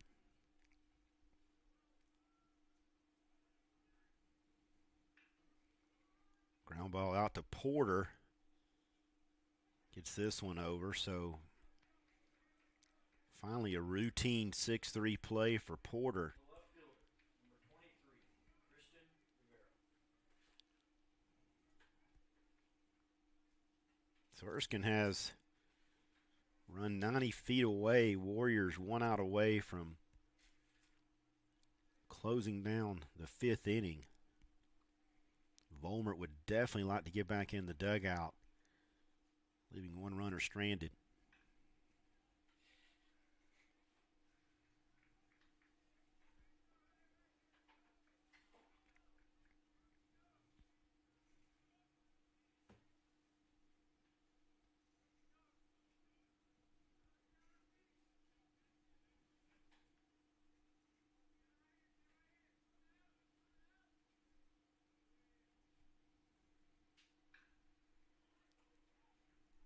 Marty Grisso settles in under this fly ball, and that will bring a close to inning number 5. We'll head to the top half of the 6th. Warriors still lead 7-5.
Travis Hammond stands in for Southern Wesleyan. New pitcher on the mound for the Fleet, Dustin Scoggins. Making his 5th appearance, comes in with 1.50 earned run average, no record. 6 innings pitched on the season.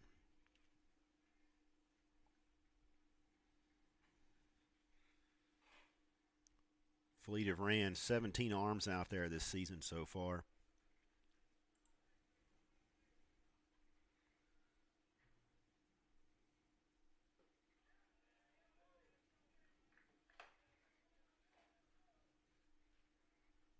Warriors have countered with 20.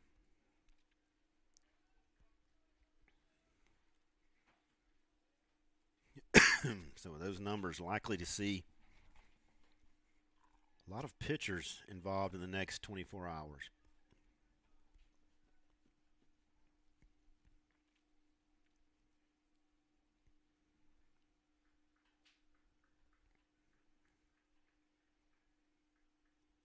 Got some stirring down in the Fleet bullpen. Nobody really throwing, just a lot of moving around and no action to speak of in the Warrior pen.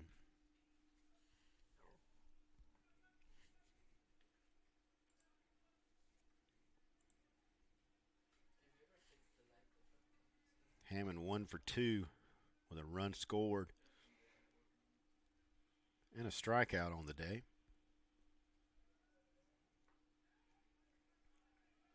That one just misses inside.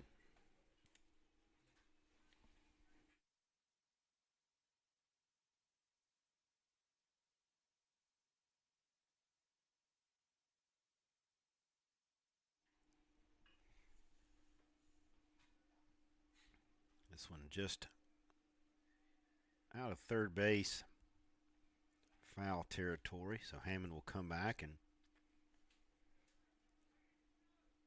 start it all over again.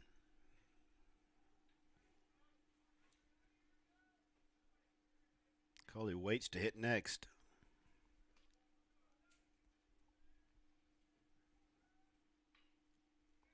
Little flare out to the second baseman. Gonzalez backs up, takes it on a hop, and makes the play 4-3.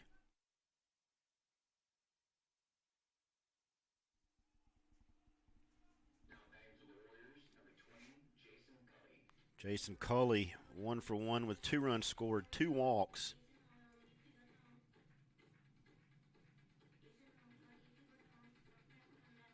As we mentioned earlier, starting pitcher for Erskine.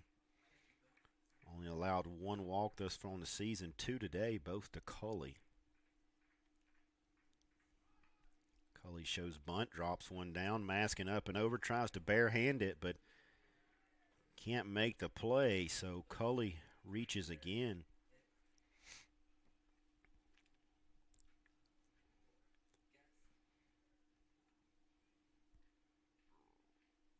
So Culley now officially 2 for 2 with a couple of runs scored and a couple of walks. He's been on base all day long for the Warriors. Marty Grisso steps in 1 for 3 with a run scored, 1 strikeout.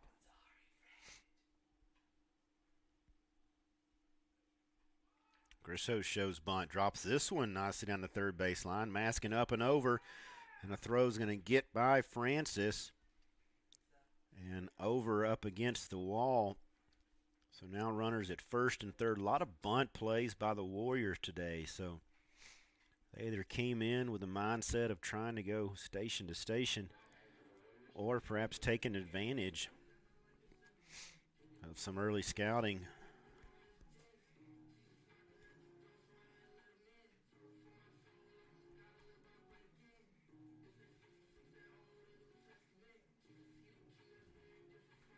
So we've had several sacrifice bunts, but also a lot of bunt hits and honestly sacrifice bunt positions, but guys putting down some good bunts. So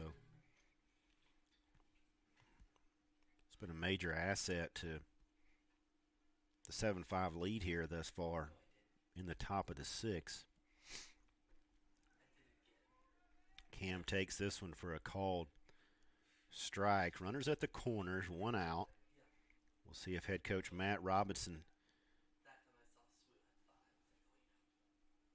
gets Grisso in motion.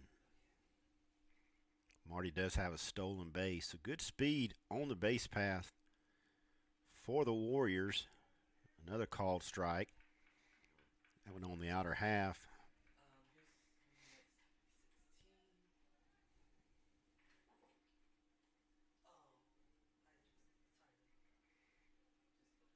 Warriors have 5 stolen bases on the day. Clay Porter has a couple of those himself, and this one down out of the zone.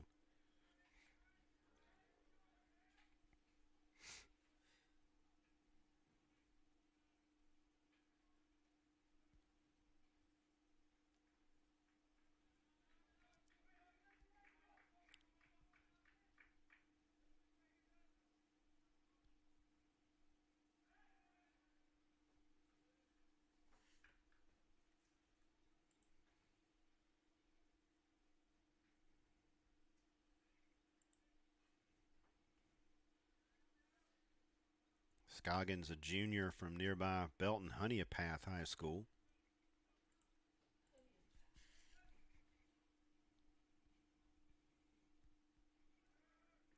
That pitch up in the zone. Grisso on his way to second. Throw gets away into short right center field. So Cully's going to score easily, and Grisso's going to make his way over to third base. So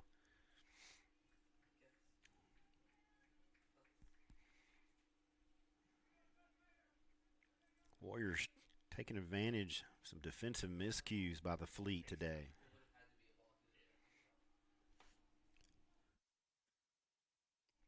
Mentioned Scoggins from Belton Honeypath.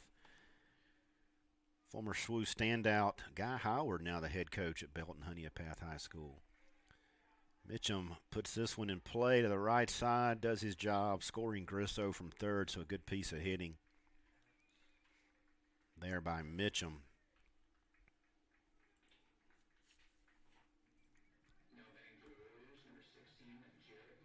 Howard was a 2008 graduate.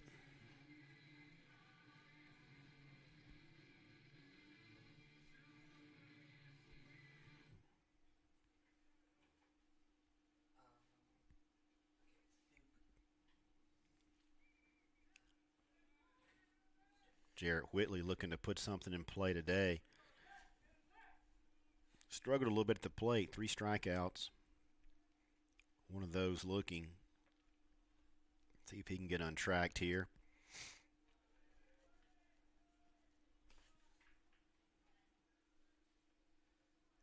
Nine 5 Southern Wesleyan. Top of the 6th inning.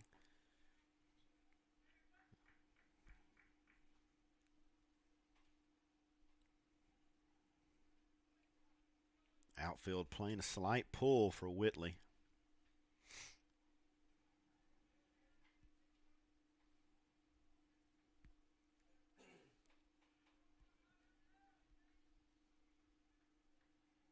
Wind still coming in. Probably at 8 to 10 from left field, so hasn't really impacted any fly balls as of today.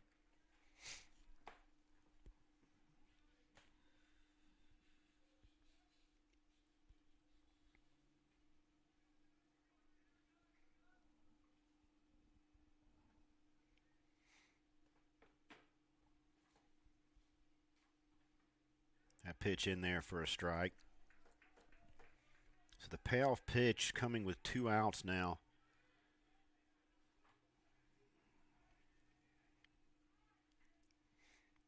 And head coach Matt Robinson is going to call time, so I believe this is going to be the second charged offensive timeout for the Warriors. Got one earlier, couldn't really confirm it. I believe it was because first base coach Kyle Lacrosse crossed over and had a conversation, and that is going to be the second charged offensive timeout.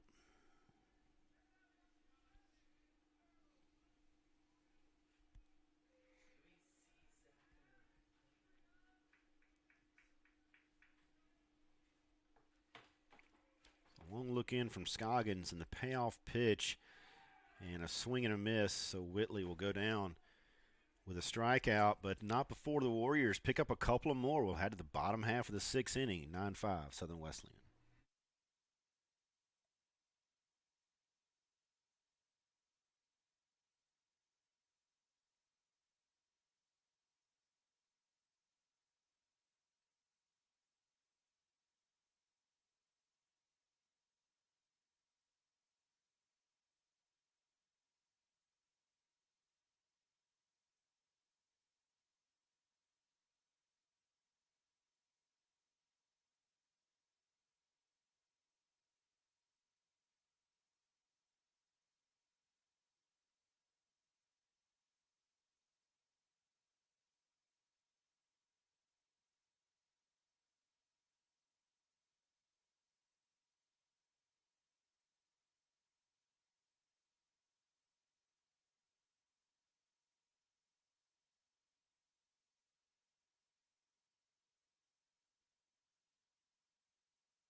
Third baseman Ben Maskin steps in for the Flying Fleet here in the bottom half of the sixth inning. Fleet trail by 4, 9-5. Maskin 2 for 2 with a run scored, a couple of RBIs and a double. Fleet have 4 doubles on the day.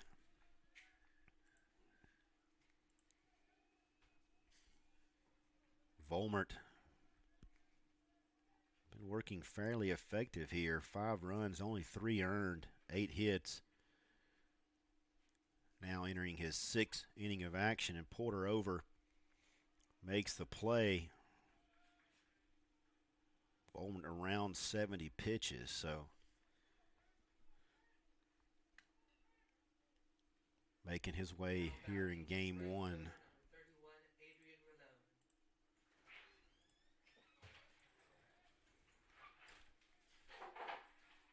Rolone steps in. 0 for 1 officially. Piedra, the catcher, waits to hit next.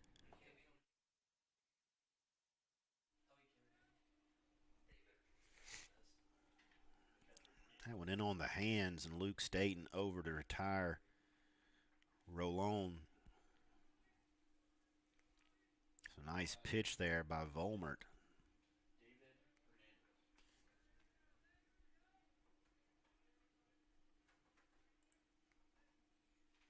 Hernandez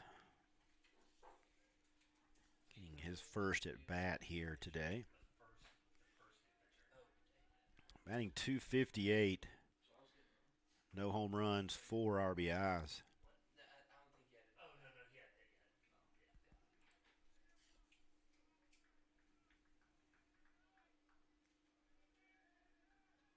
Hernandez took over for Piedra.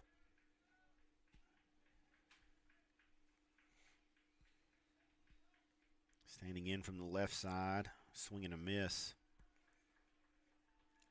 So Volmert ahead quickly, 0-1.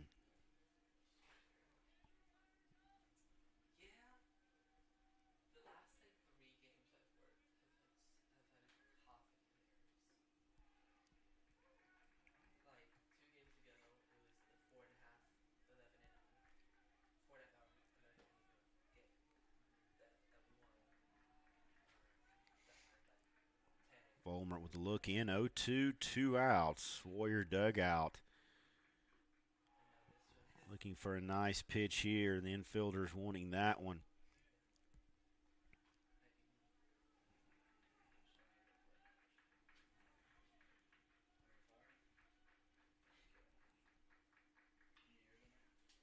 There's a fly ball down the right field line. Is going to get in.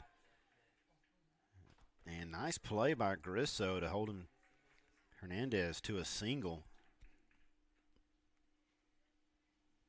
That part of the outfield is going to be a little bit wetter than most areas here at the con. It kind of checked up for Grisso.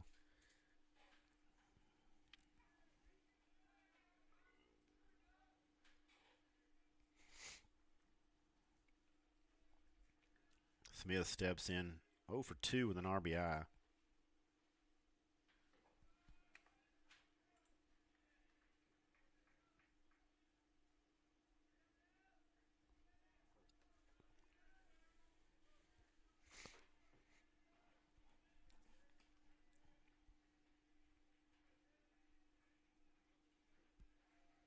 That one catches the corner for a strike. Moves it to a 1-1 count.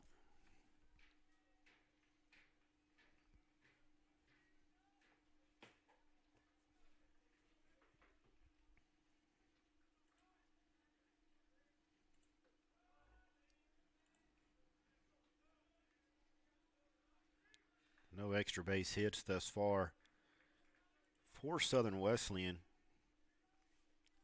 Erskine has 4, all in the form of doubles.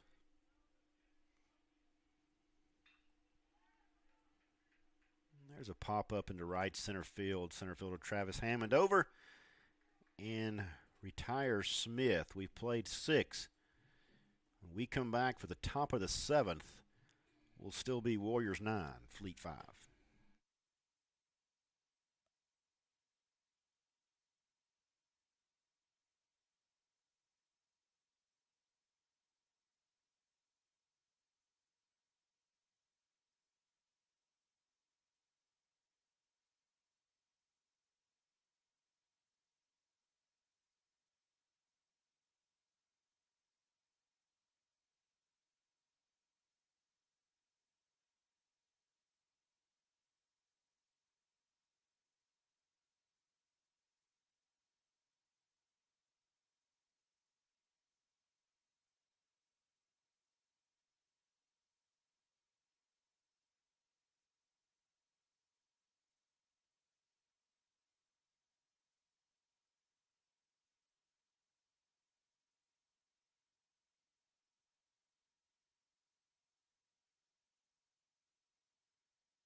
Second baseman Luke Staton steps in for the Warriors here in the top of the 7th inning.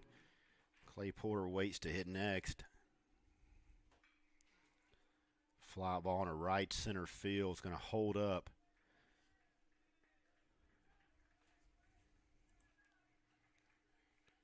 New pitcher on the mound for the Fleet. Number 22, Blake Holzhauser. making his sixth appearance, 8.22 earned run average, 1-1 on the season. And with that out, just finished 8 innings thus far on the season.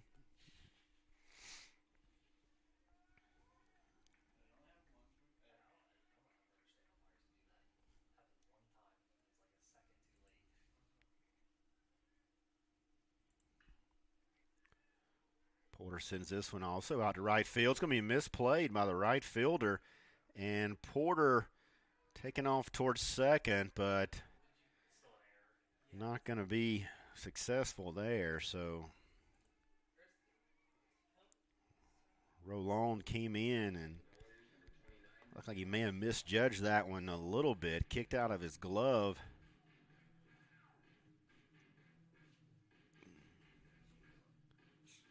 And in doing so, picked it up, fired it into second base, and Porter dropped his head and turned first. And that one's going to be off of Josh Long, so he'll make his way down to first base. A hit batsman there.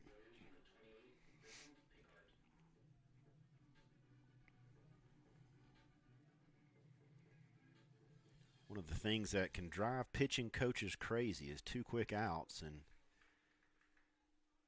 a hit batsman. See if the Warriors can take advantage of that here.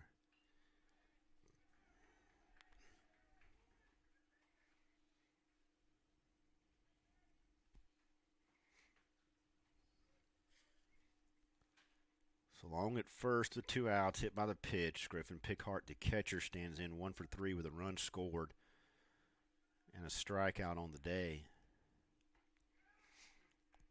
Pitch just off.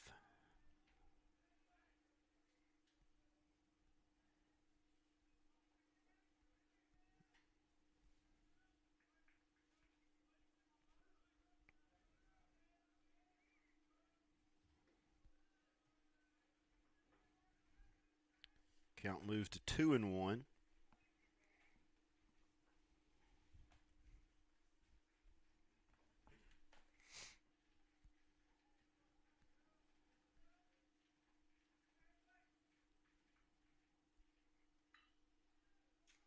Fly ball out to right field. So right fielder Rolon getting a lot of action in this inning.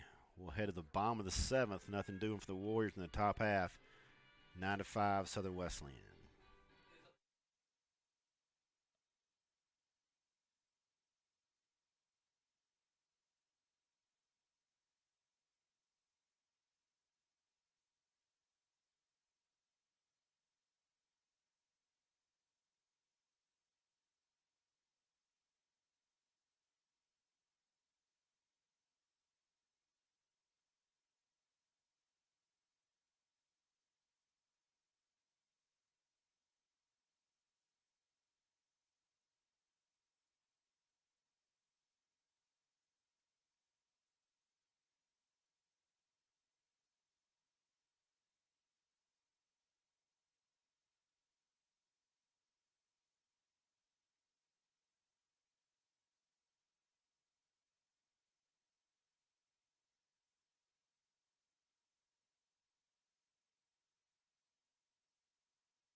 Carlos Gonzalez steps in for the Fleet. New pitcher on the mound for Southern Wesleyan in the form of Bryce Metz. Metz making his 7th appearance, 1-0 on the season. Even 2 ERA. 9 innings pitched thus far in the 2024 season. 8 walks, 12 strikeouts. What was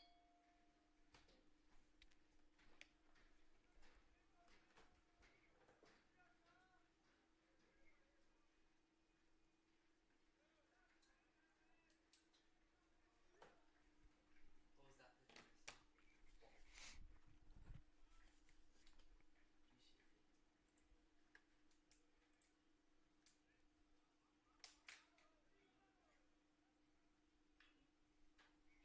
Ground ball, fair ball, long over, one hops to Mitchum for the out. The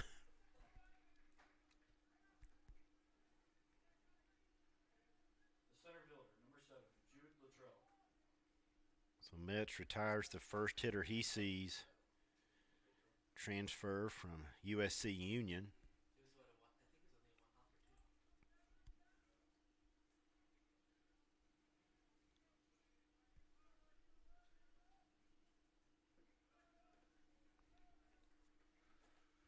Center fielder Luttrell stands in 2 for 3 with a run scored, RBI. Couple of doubles.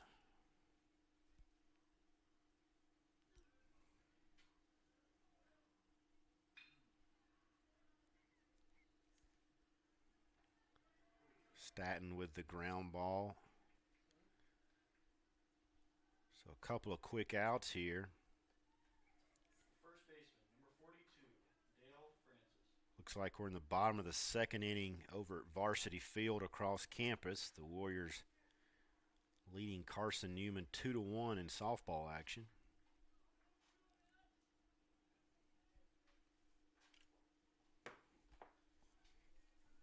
They picked up the Game 1 win earlier, so Warriors can hold on here. Softball can pull it out across campus, and we'll have a clean sweep today in spring sports.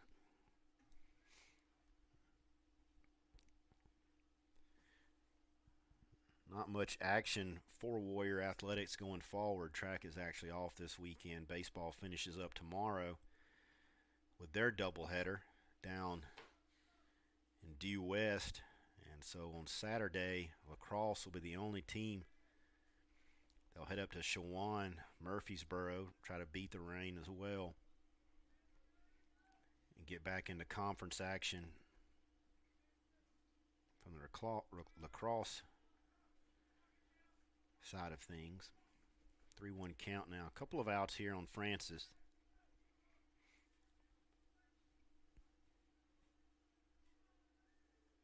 Always makes it a little bit easier facing a hitter like this with nobody on base.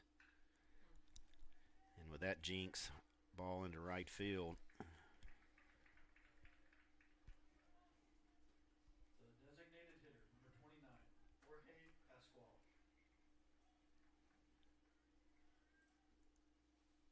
Designated hitter Jorge Pascual. 1 for 3 with a run scored as well.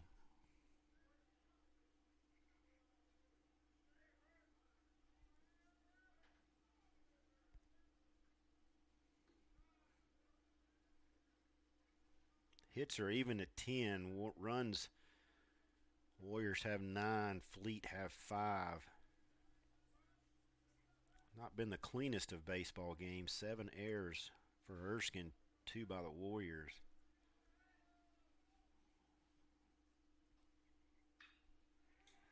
It's a ground ball into left field. Metz is going to have to work out a little bit of a jam here. The left fielder, number 23, Christian Rivera.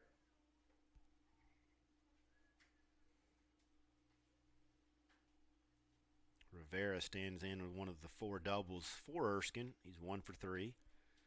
Also scored a run. Top half of the lineup for Erskine has been their saving grace today. First 4 hitters have 7 hits, 3 of the runs.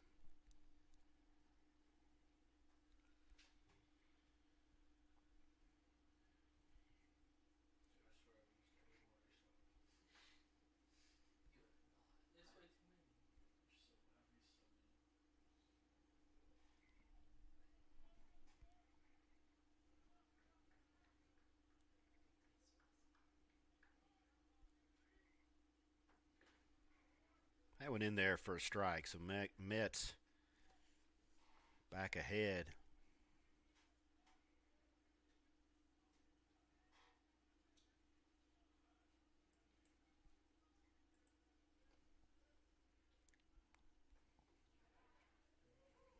Another called strike, so Mets quickly ahead 0-2. Nothing to speak of in the Erskine bullpen. Got somebody up and throwing down in the Warrior bullpen. And that ball's going to get past the diving Porter at short. Here comes the throw into third. We'll see if it's caught in time. Not. And Francis is in across with run number 6 for the Fleet.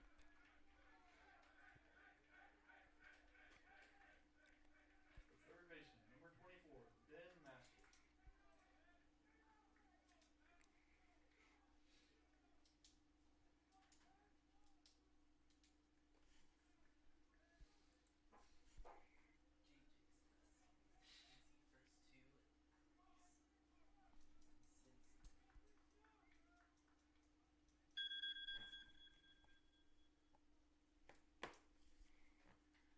So we'll have a break in the action. Going to come back out and talk this one over. When we come back, we'll set the scene for you.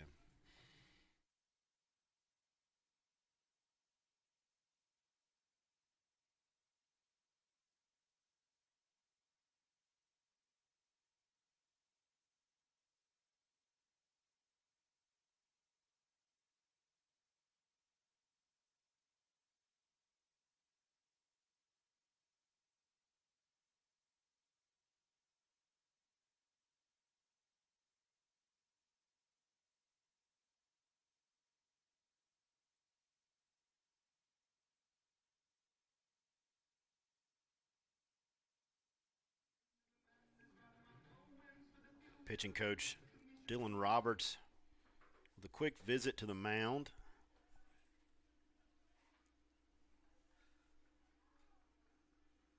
Maskin stands in 2 for 3 with a couple of RBIs, a run scored, and a double on the day.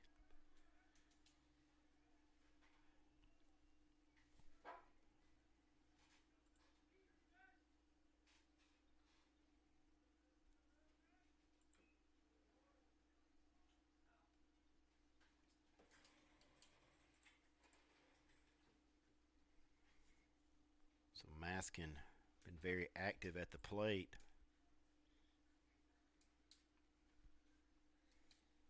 Transfer from St. Petersburg College, hometown of Tampa, Florida. Redshirt sophomore.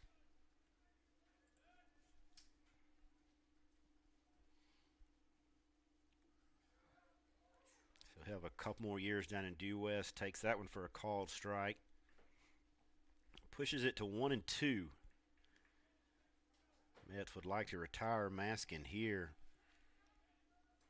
Minimize the damage with the base runners.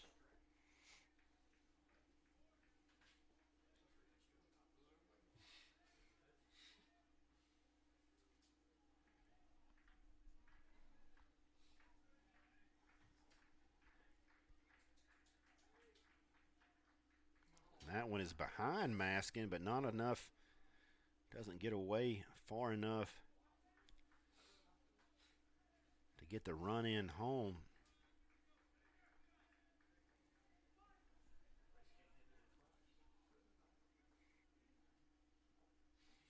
Payoff pitch with a couple of outs here. Should Maskin reach, right fielder Rolon will be the hitter, and that one actually does hit Maskin.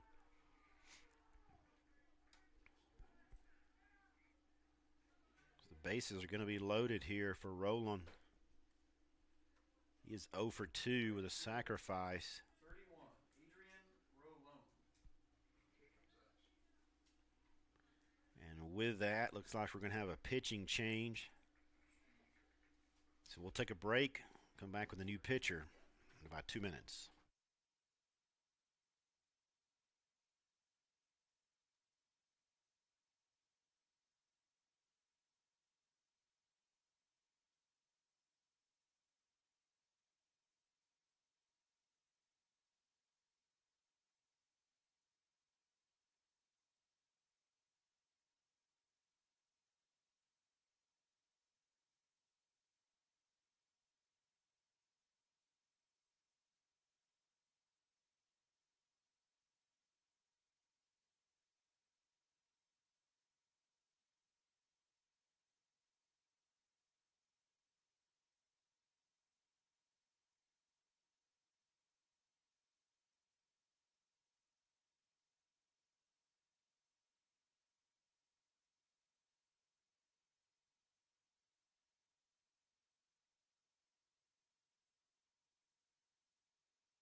New pitcher for the Warriors, going to be Ashton Falk, comes in with the bases loaded.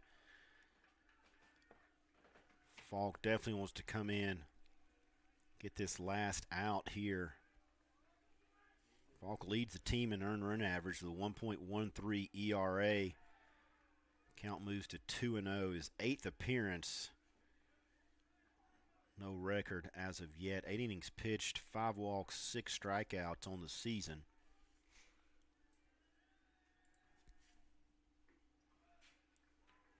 Called strike. Brings it to a 2-1 count. Couple of outs here.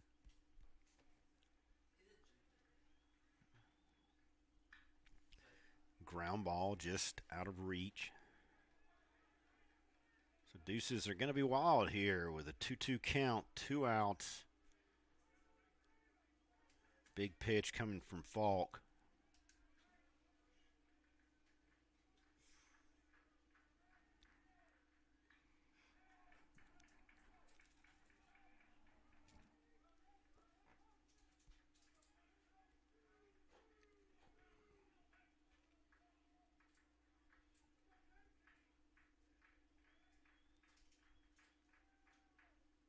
Swing and a miss. Ashton Falk comes in, gets the job completed there. Erskine only picks up 1 run in the bottom of the 7th. We've got 2 left to play. Warriors lead 9-6.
Center fielder Travis Hammond leads off the top of the eighth, shows bunt.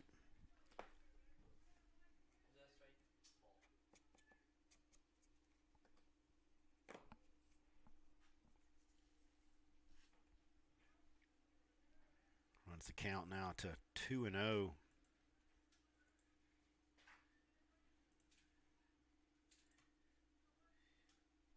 Hammond 1 for 3 with a run scored and takes this one for a called strike.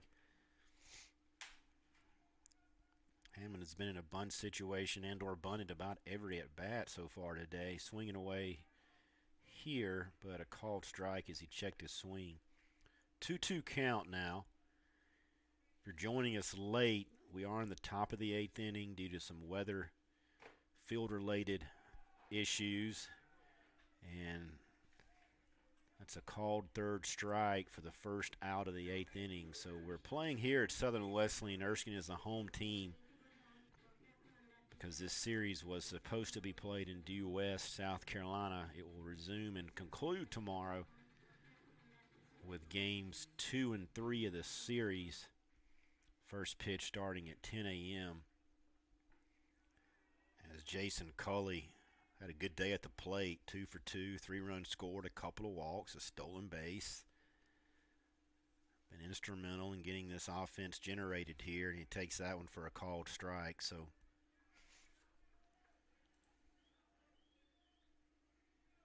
Holzhauser coming out, throwing strikes here in the eighth inning. In his second inning of work.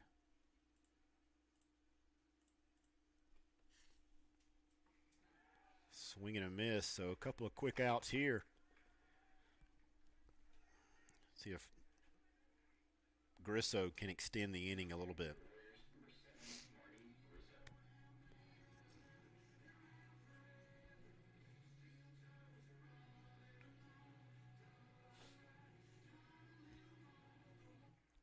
Warriors 9 runs off 10 hits, couple of errors. As Grisso sends this one into left center field, should be a stand-up double for Marty here. So good 2-out hit. Erskine 6 runs off 12 hits, 7 errors. And the Warriors have capitalized. Have capitalized on a lot of those.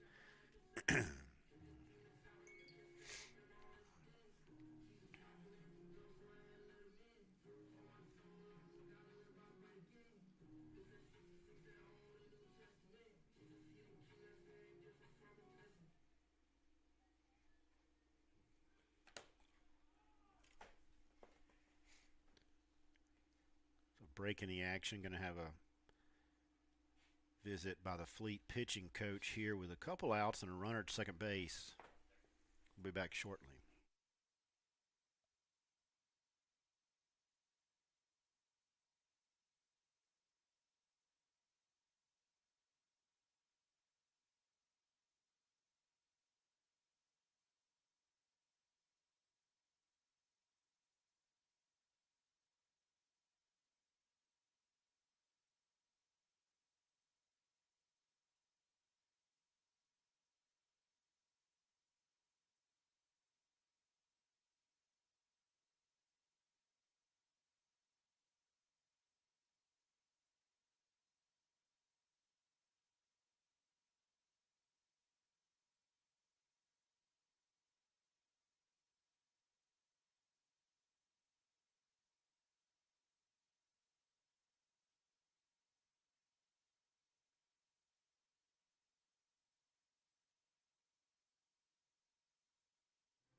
Cam Mitchum is going to be placed at first base with an intentional walk. And we may have a pinch hitter and or I believe we're going to have a pinch hitter for Whitley. So Mitchum's going to trot down to first base with the intentional walk there.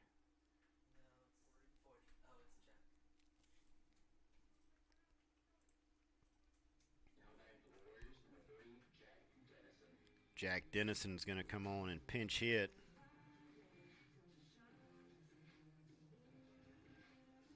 Dennison has 21 at bats on the season, batting 143. Takes over for Whitley. Whitley struggled a little bit today. Been hitting the ball very well lately, but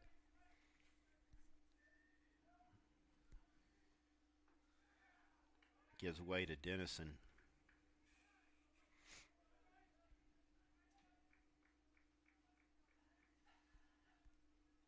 So Mitchum over at first.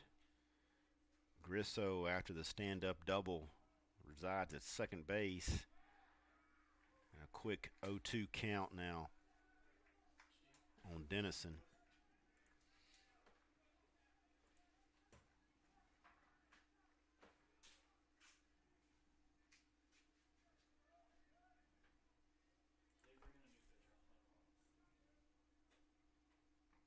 A swing and a miss, so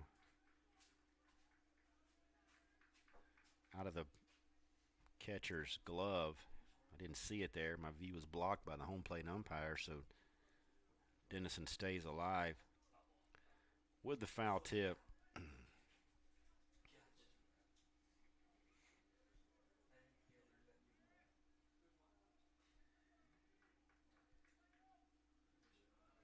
That pitch down in the dirt.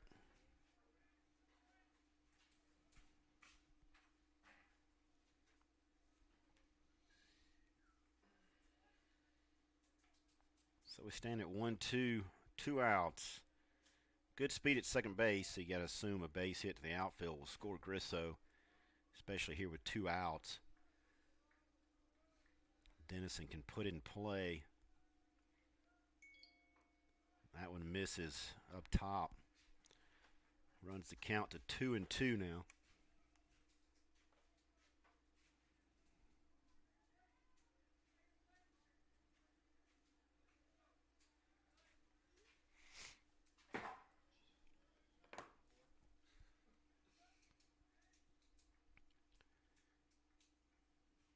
Time called by the catcher.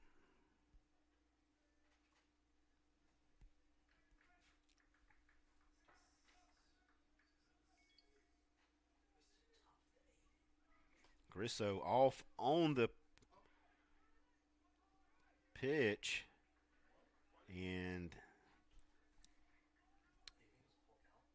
not sure. I think Grisso may have thought it might have been full count because he didn't slide into third base, and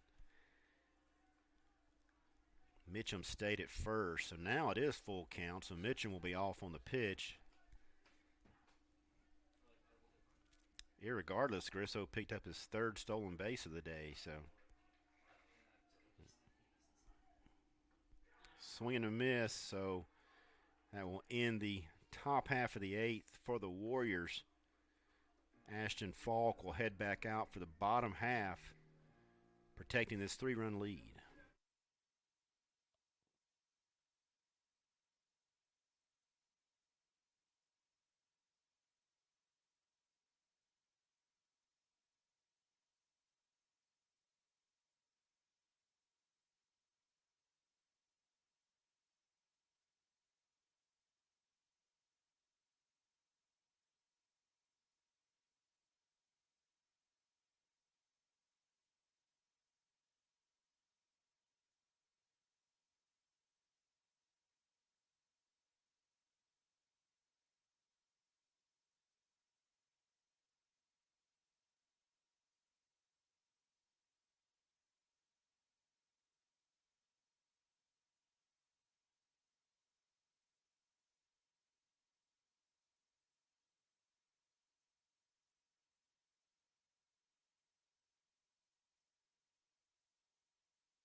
David Hernandez makes his way to the plate for Erskine here in the bottom of the 8th inning. Ashton Falk back out on the mound after coming in the 7th. The bases loaded situation and shutting the door on the fleet.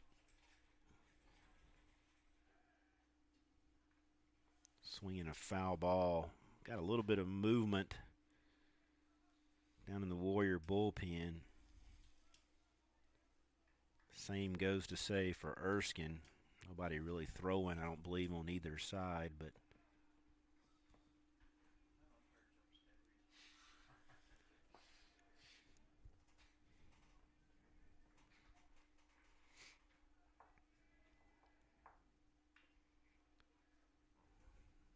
another foul ball. Pushes it to an even 2-2.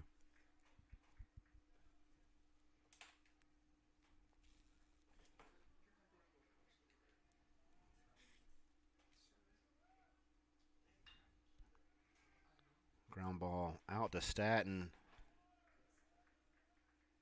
Retires the first hitter in the lineup here. Shortstop, number 3, Tyler Smith.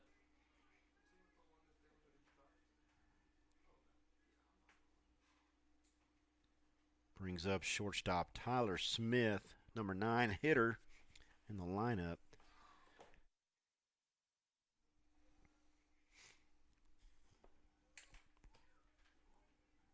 That one's in there for a strike, so Falk ahead again, 0-1 here.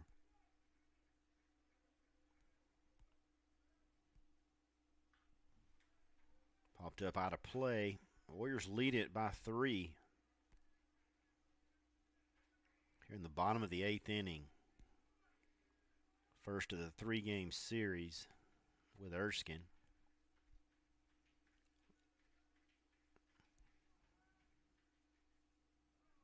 This is the only Conference Carolinas action today.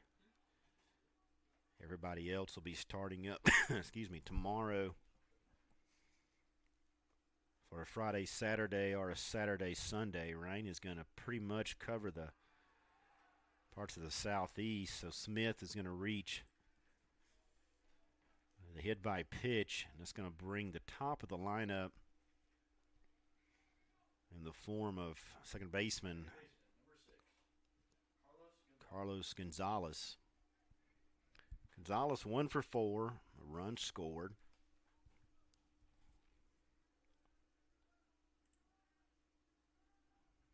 Smith over at first base. Only 1 stolen base on the season, so not necessarily a threat.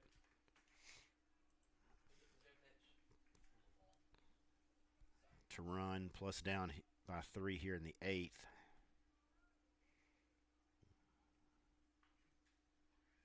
Falk delivers, and Gonzalez fouls this one off in front of the Erskine dugout.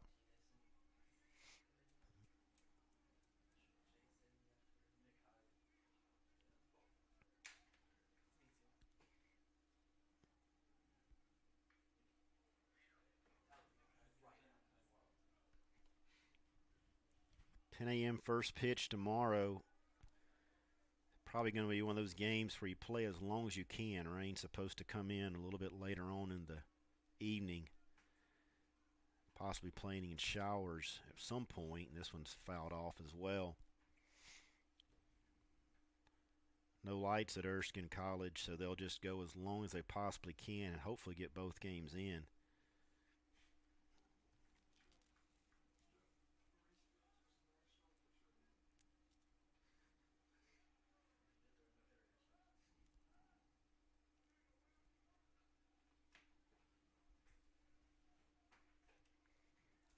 Gonzalez will stand back in, 1-2. Falk with the look in. Swing and a miss. First base is occupied, so it's going to be a strikeout and the second out. So this will bring up Jude Luttrell. He's 2 for 4. The run scored, RBI, and a couple of doubles. Center fielder, number 7, Jade Luttrell. Falk would really like to get Luttrell and leave Francis. to lead off the ninth. Jade the Trail. Hey, I hope it messed him up.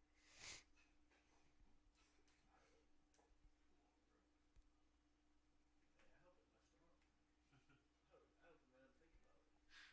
think about it. Warrior infielders get set. Falk delivers. Ball upstairs.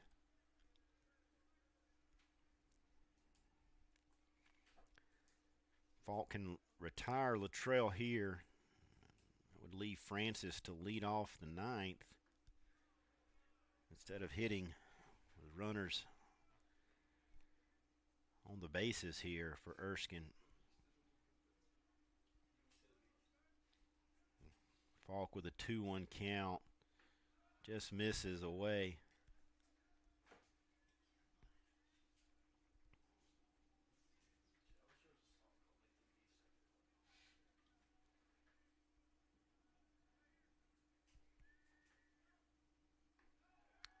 And just misses away again. So runners at first and second. 2 outs here. First baseman, 42, Dale Francis. Francis also with a couple of hits. 5 out of the top 6 hitters for Erskine have 2 hits on the day.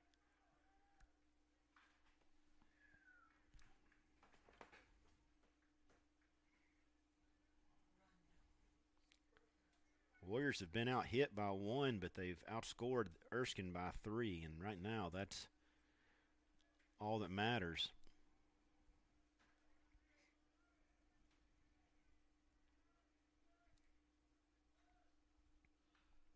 Fouled off again, so Francis down quickly. 0-2.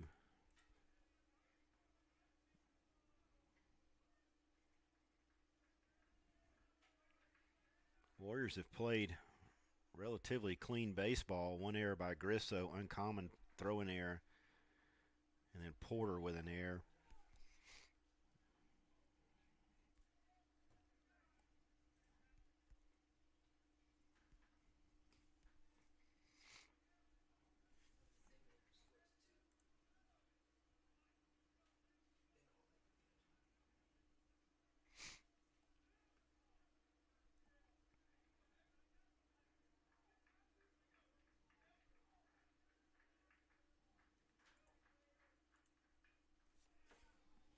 That one also fouled off, so Francis stays alive. Falk ahead here in the count. Looking to retire Francis and the Fleet here in the 8th.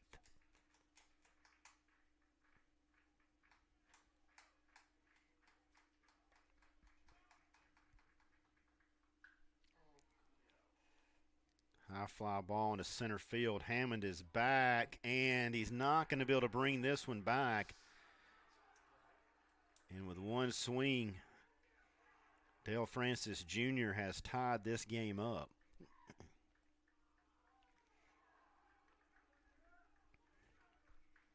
Falk was ahead in the count. Francis had fouled a couple off.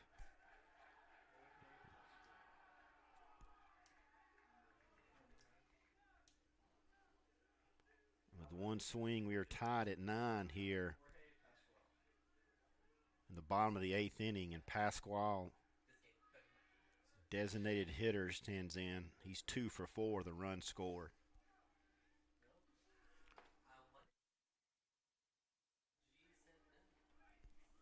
Extra inning,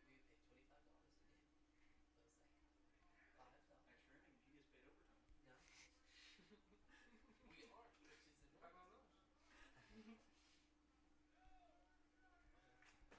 That one misses. Count moves to 1-1.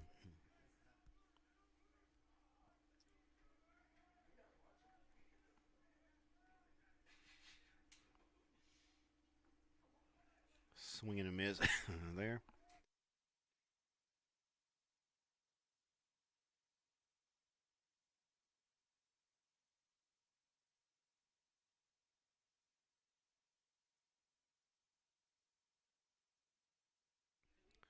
Ground ball out to long, brings Mitchum off the bag, but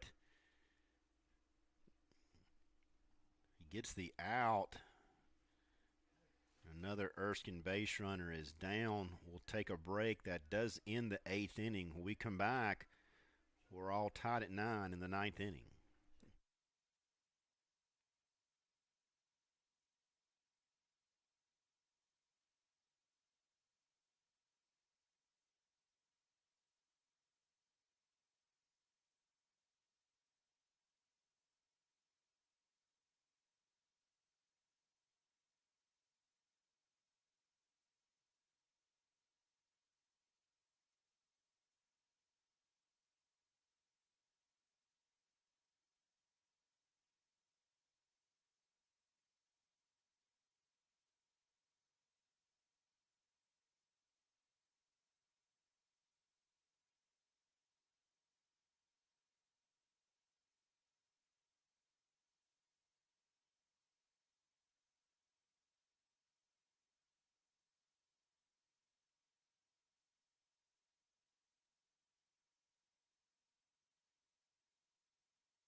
Second baseman Luke Staton stands in for Southern Wesleyan. New pitcher on the mound for Erskine. It's going to be Nick Hyde, 3.38 earned run average, 0-1 on the season, and he's making his 8th appearance. 8 innings pitched, 7 walks, 11 strikeouts. A little bit of a different feel here as we enter the 9th inning. Tied at 9. Warriors would normally be looking to walk this one off, but they are the visiting team due to the change in schedule, so got to kind of flip the mindset here.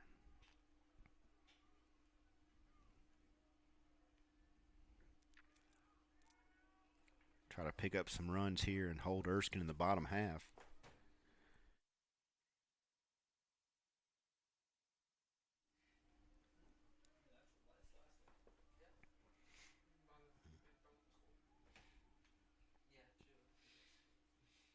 Yeah, true. Maybe do it.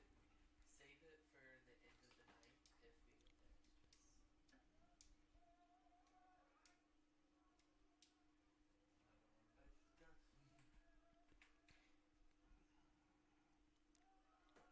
Every single time. We got drama.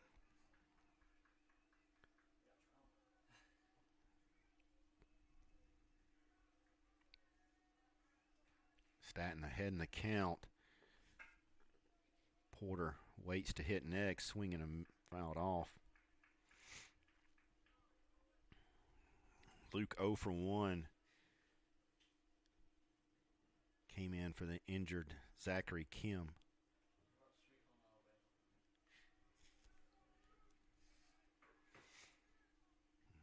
That That pitch misses away. So Staton will reach, does his job.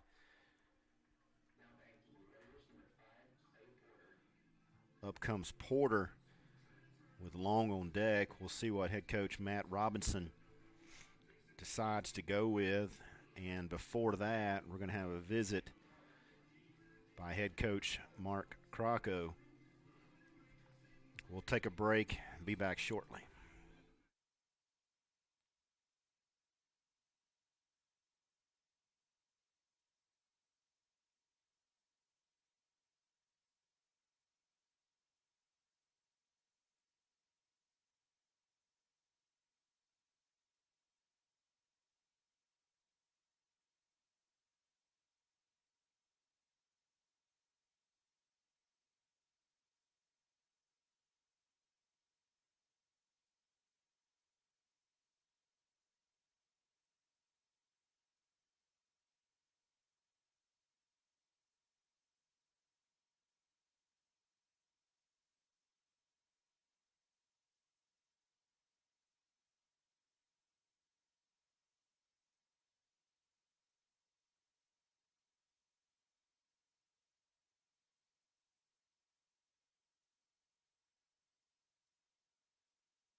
Back here at Dr. C. Keith Connor Field, Clay Porter steps in.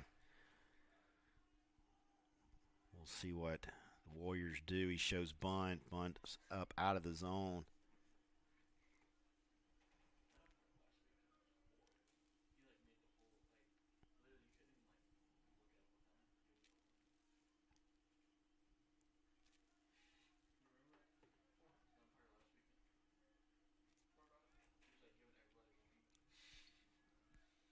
It's 0-1 count here. Porter shows bunt again, gets this one down. Good bunt in front of the mound, and it's going to pull the first baseman off the bag. So Francis keeps it from going down the right field line, but in doing so comes off first base. So runners now at first and second, and Josh Long. So we'll see if the Warriors put down another bunt. They've been bunting all day long and been doing it successfully, either with the help of some miscues in the field by Erskine or just by getting some good bunts down today. So that combination has been beneficial for Southern Wesleyan, and Erskine is obviously anticipating another bunt. Francis well in on the grass. Long shows it and takes off speed for a strike.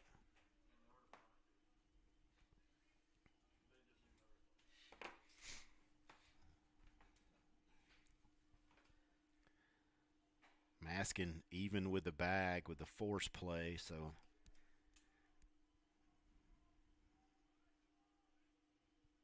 he's going to get a read play here, and Francis is charging and not going to have a play at third, and it's going to be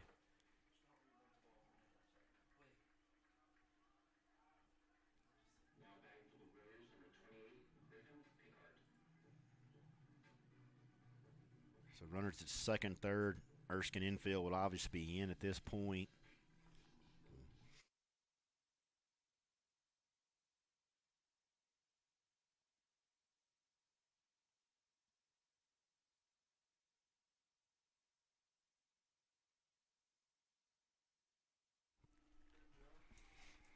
Griffin Pickhart now stands in with a chance to put the Warriors up with runners at second, third, infield in on the grass. So any deep fly ball, ground ball through the infield will score one. Ground ball to the outfield with Porter able to get a nice lead at second should definitely score two. That one misses upstairs.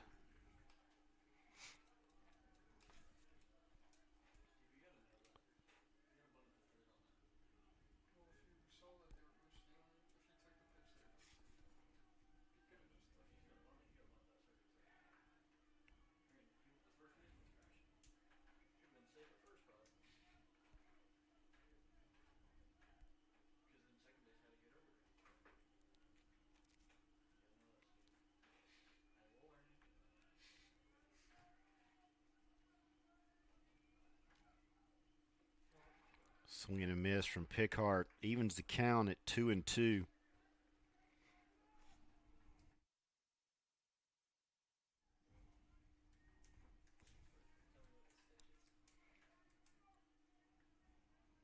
Griffin wants to stay right up the middle here with a big range up the middle. Fouls this one off.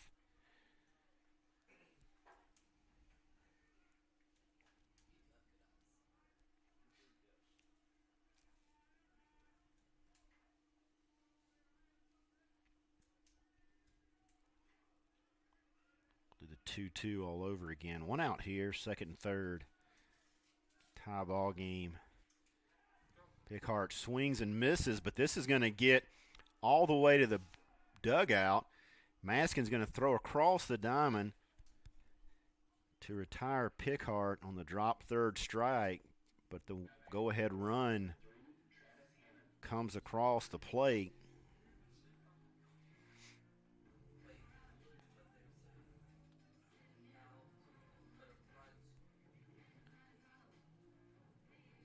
In a normal situation, the Warriors would be celebrating right now with a walk-off win, but they take the lead and got to hold Erskine in the bottom half of the ninth inning now.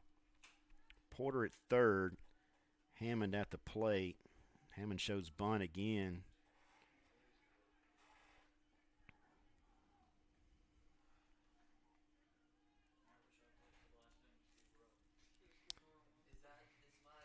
Called strike, and home plate umpire is giving a warning to the Warrior dugout. And now head coach Matt Robinson's going to come over and get a description as to what was going on.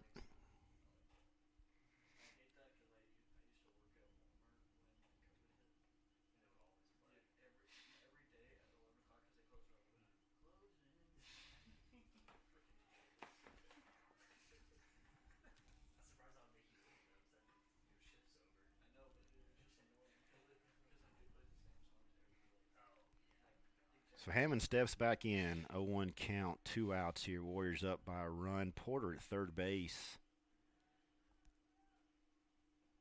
And that one's going to be down out of the zone. Maskin still even with the bag, even with a couple of outs, respecting the speed of Hammond. Outfield kind of shading to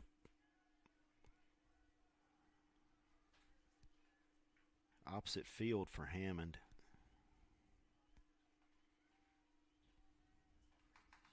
A lot of room in left center field.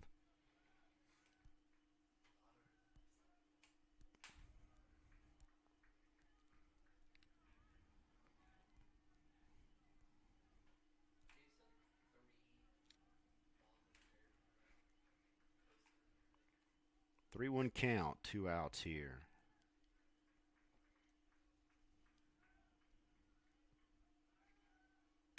That pitch in there for a strike. Got some action down in the Erskine bullpen. And some movement down in the Warrior pen as well. We'll see if Falk goes back out. Hammond is probably going to beat this one out with his speed to throw. Irregardless, goes down into right bullpen area, so he's going to be standing at second base. And another run's going to score in the form of Clay Porter. And this is going to bring up Jason Culley, who's had a good day at the plate, 2 for 3 with 3 runs scored and a couple of walks.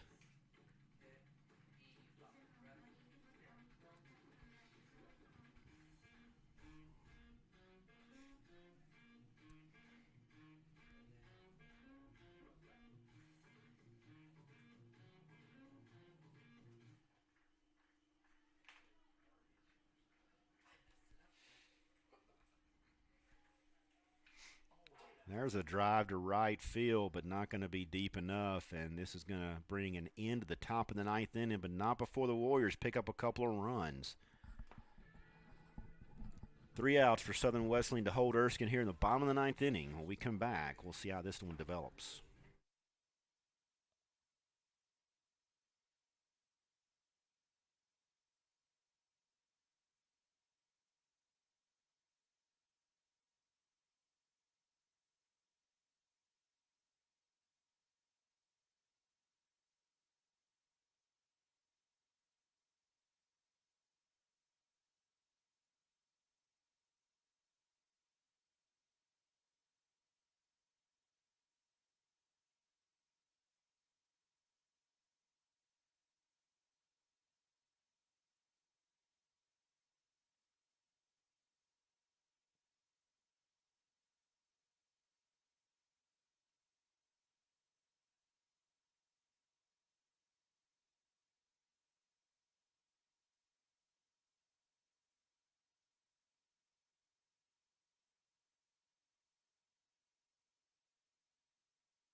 Fort Myers, Florida native Jackson Turner.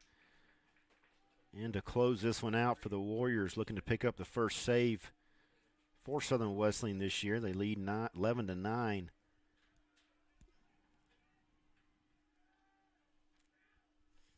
Turner making his 10th appearance on the season, 2-2 with a 5.79 earned run average, and gets ahead quickly. Just under 10 innings pitched, 7 walks, 11 strikeouts.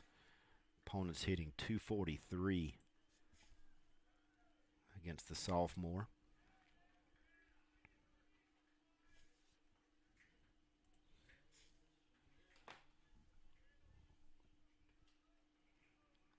Rivera, Maskin, and Rolon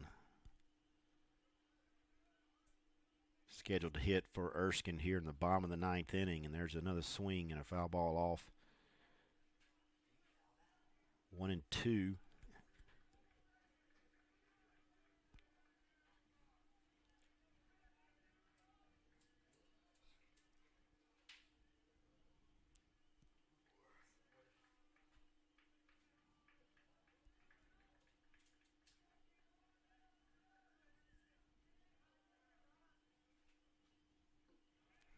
Warriors were held scoreless from the 7th inning on until the top half of the 9th. They played a couple of runs.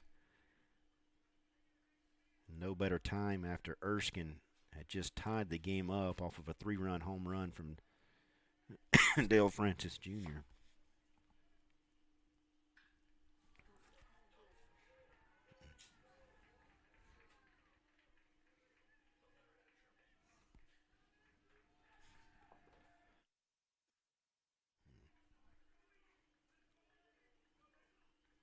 Rivera starts the inning off with a stand-up double.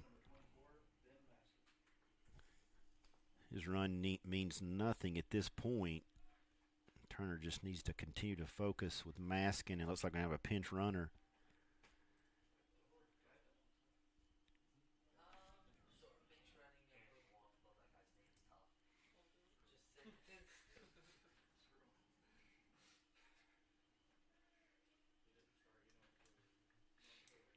Just say Sanchez going to be running. Pinch running here at second base for Rivera. Sanchez getting the day off, leading the team in hitting at .390. 4 home runs, 21 RBIs, but not in the starting lineup today.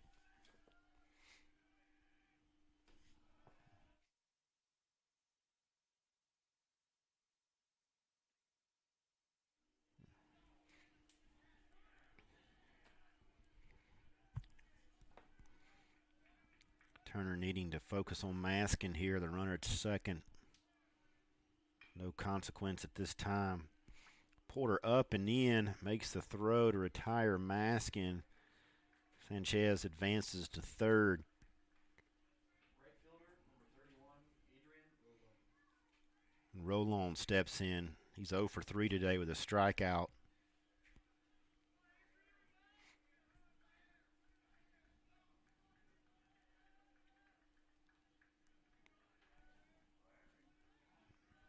Infield playing. Maybe a very slight pull here. That one fouled off at the plate.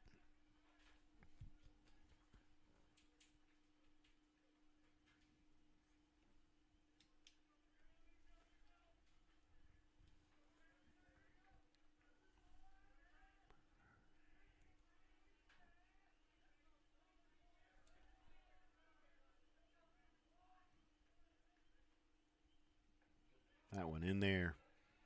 Just misses. I wonder if it was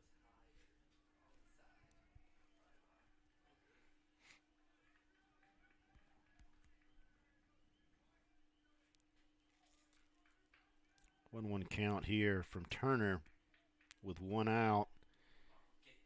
And there's a fly ball in the left center field. Cully is up and over and makes the out. Sanchez will cross home plate to bring it to within 1. And Hernandez the last hope for Erskine here in the bottom of the ninth inning.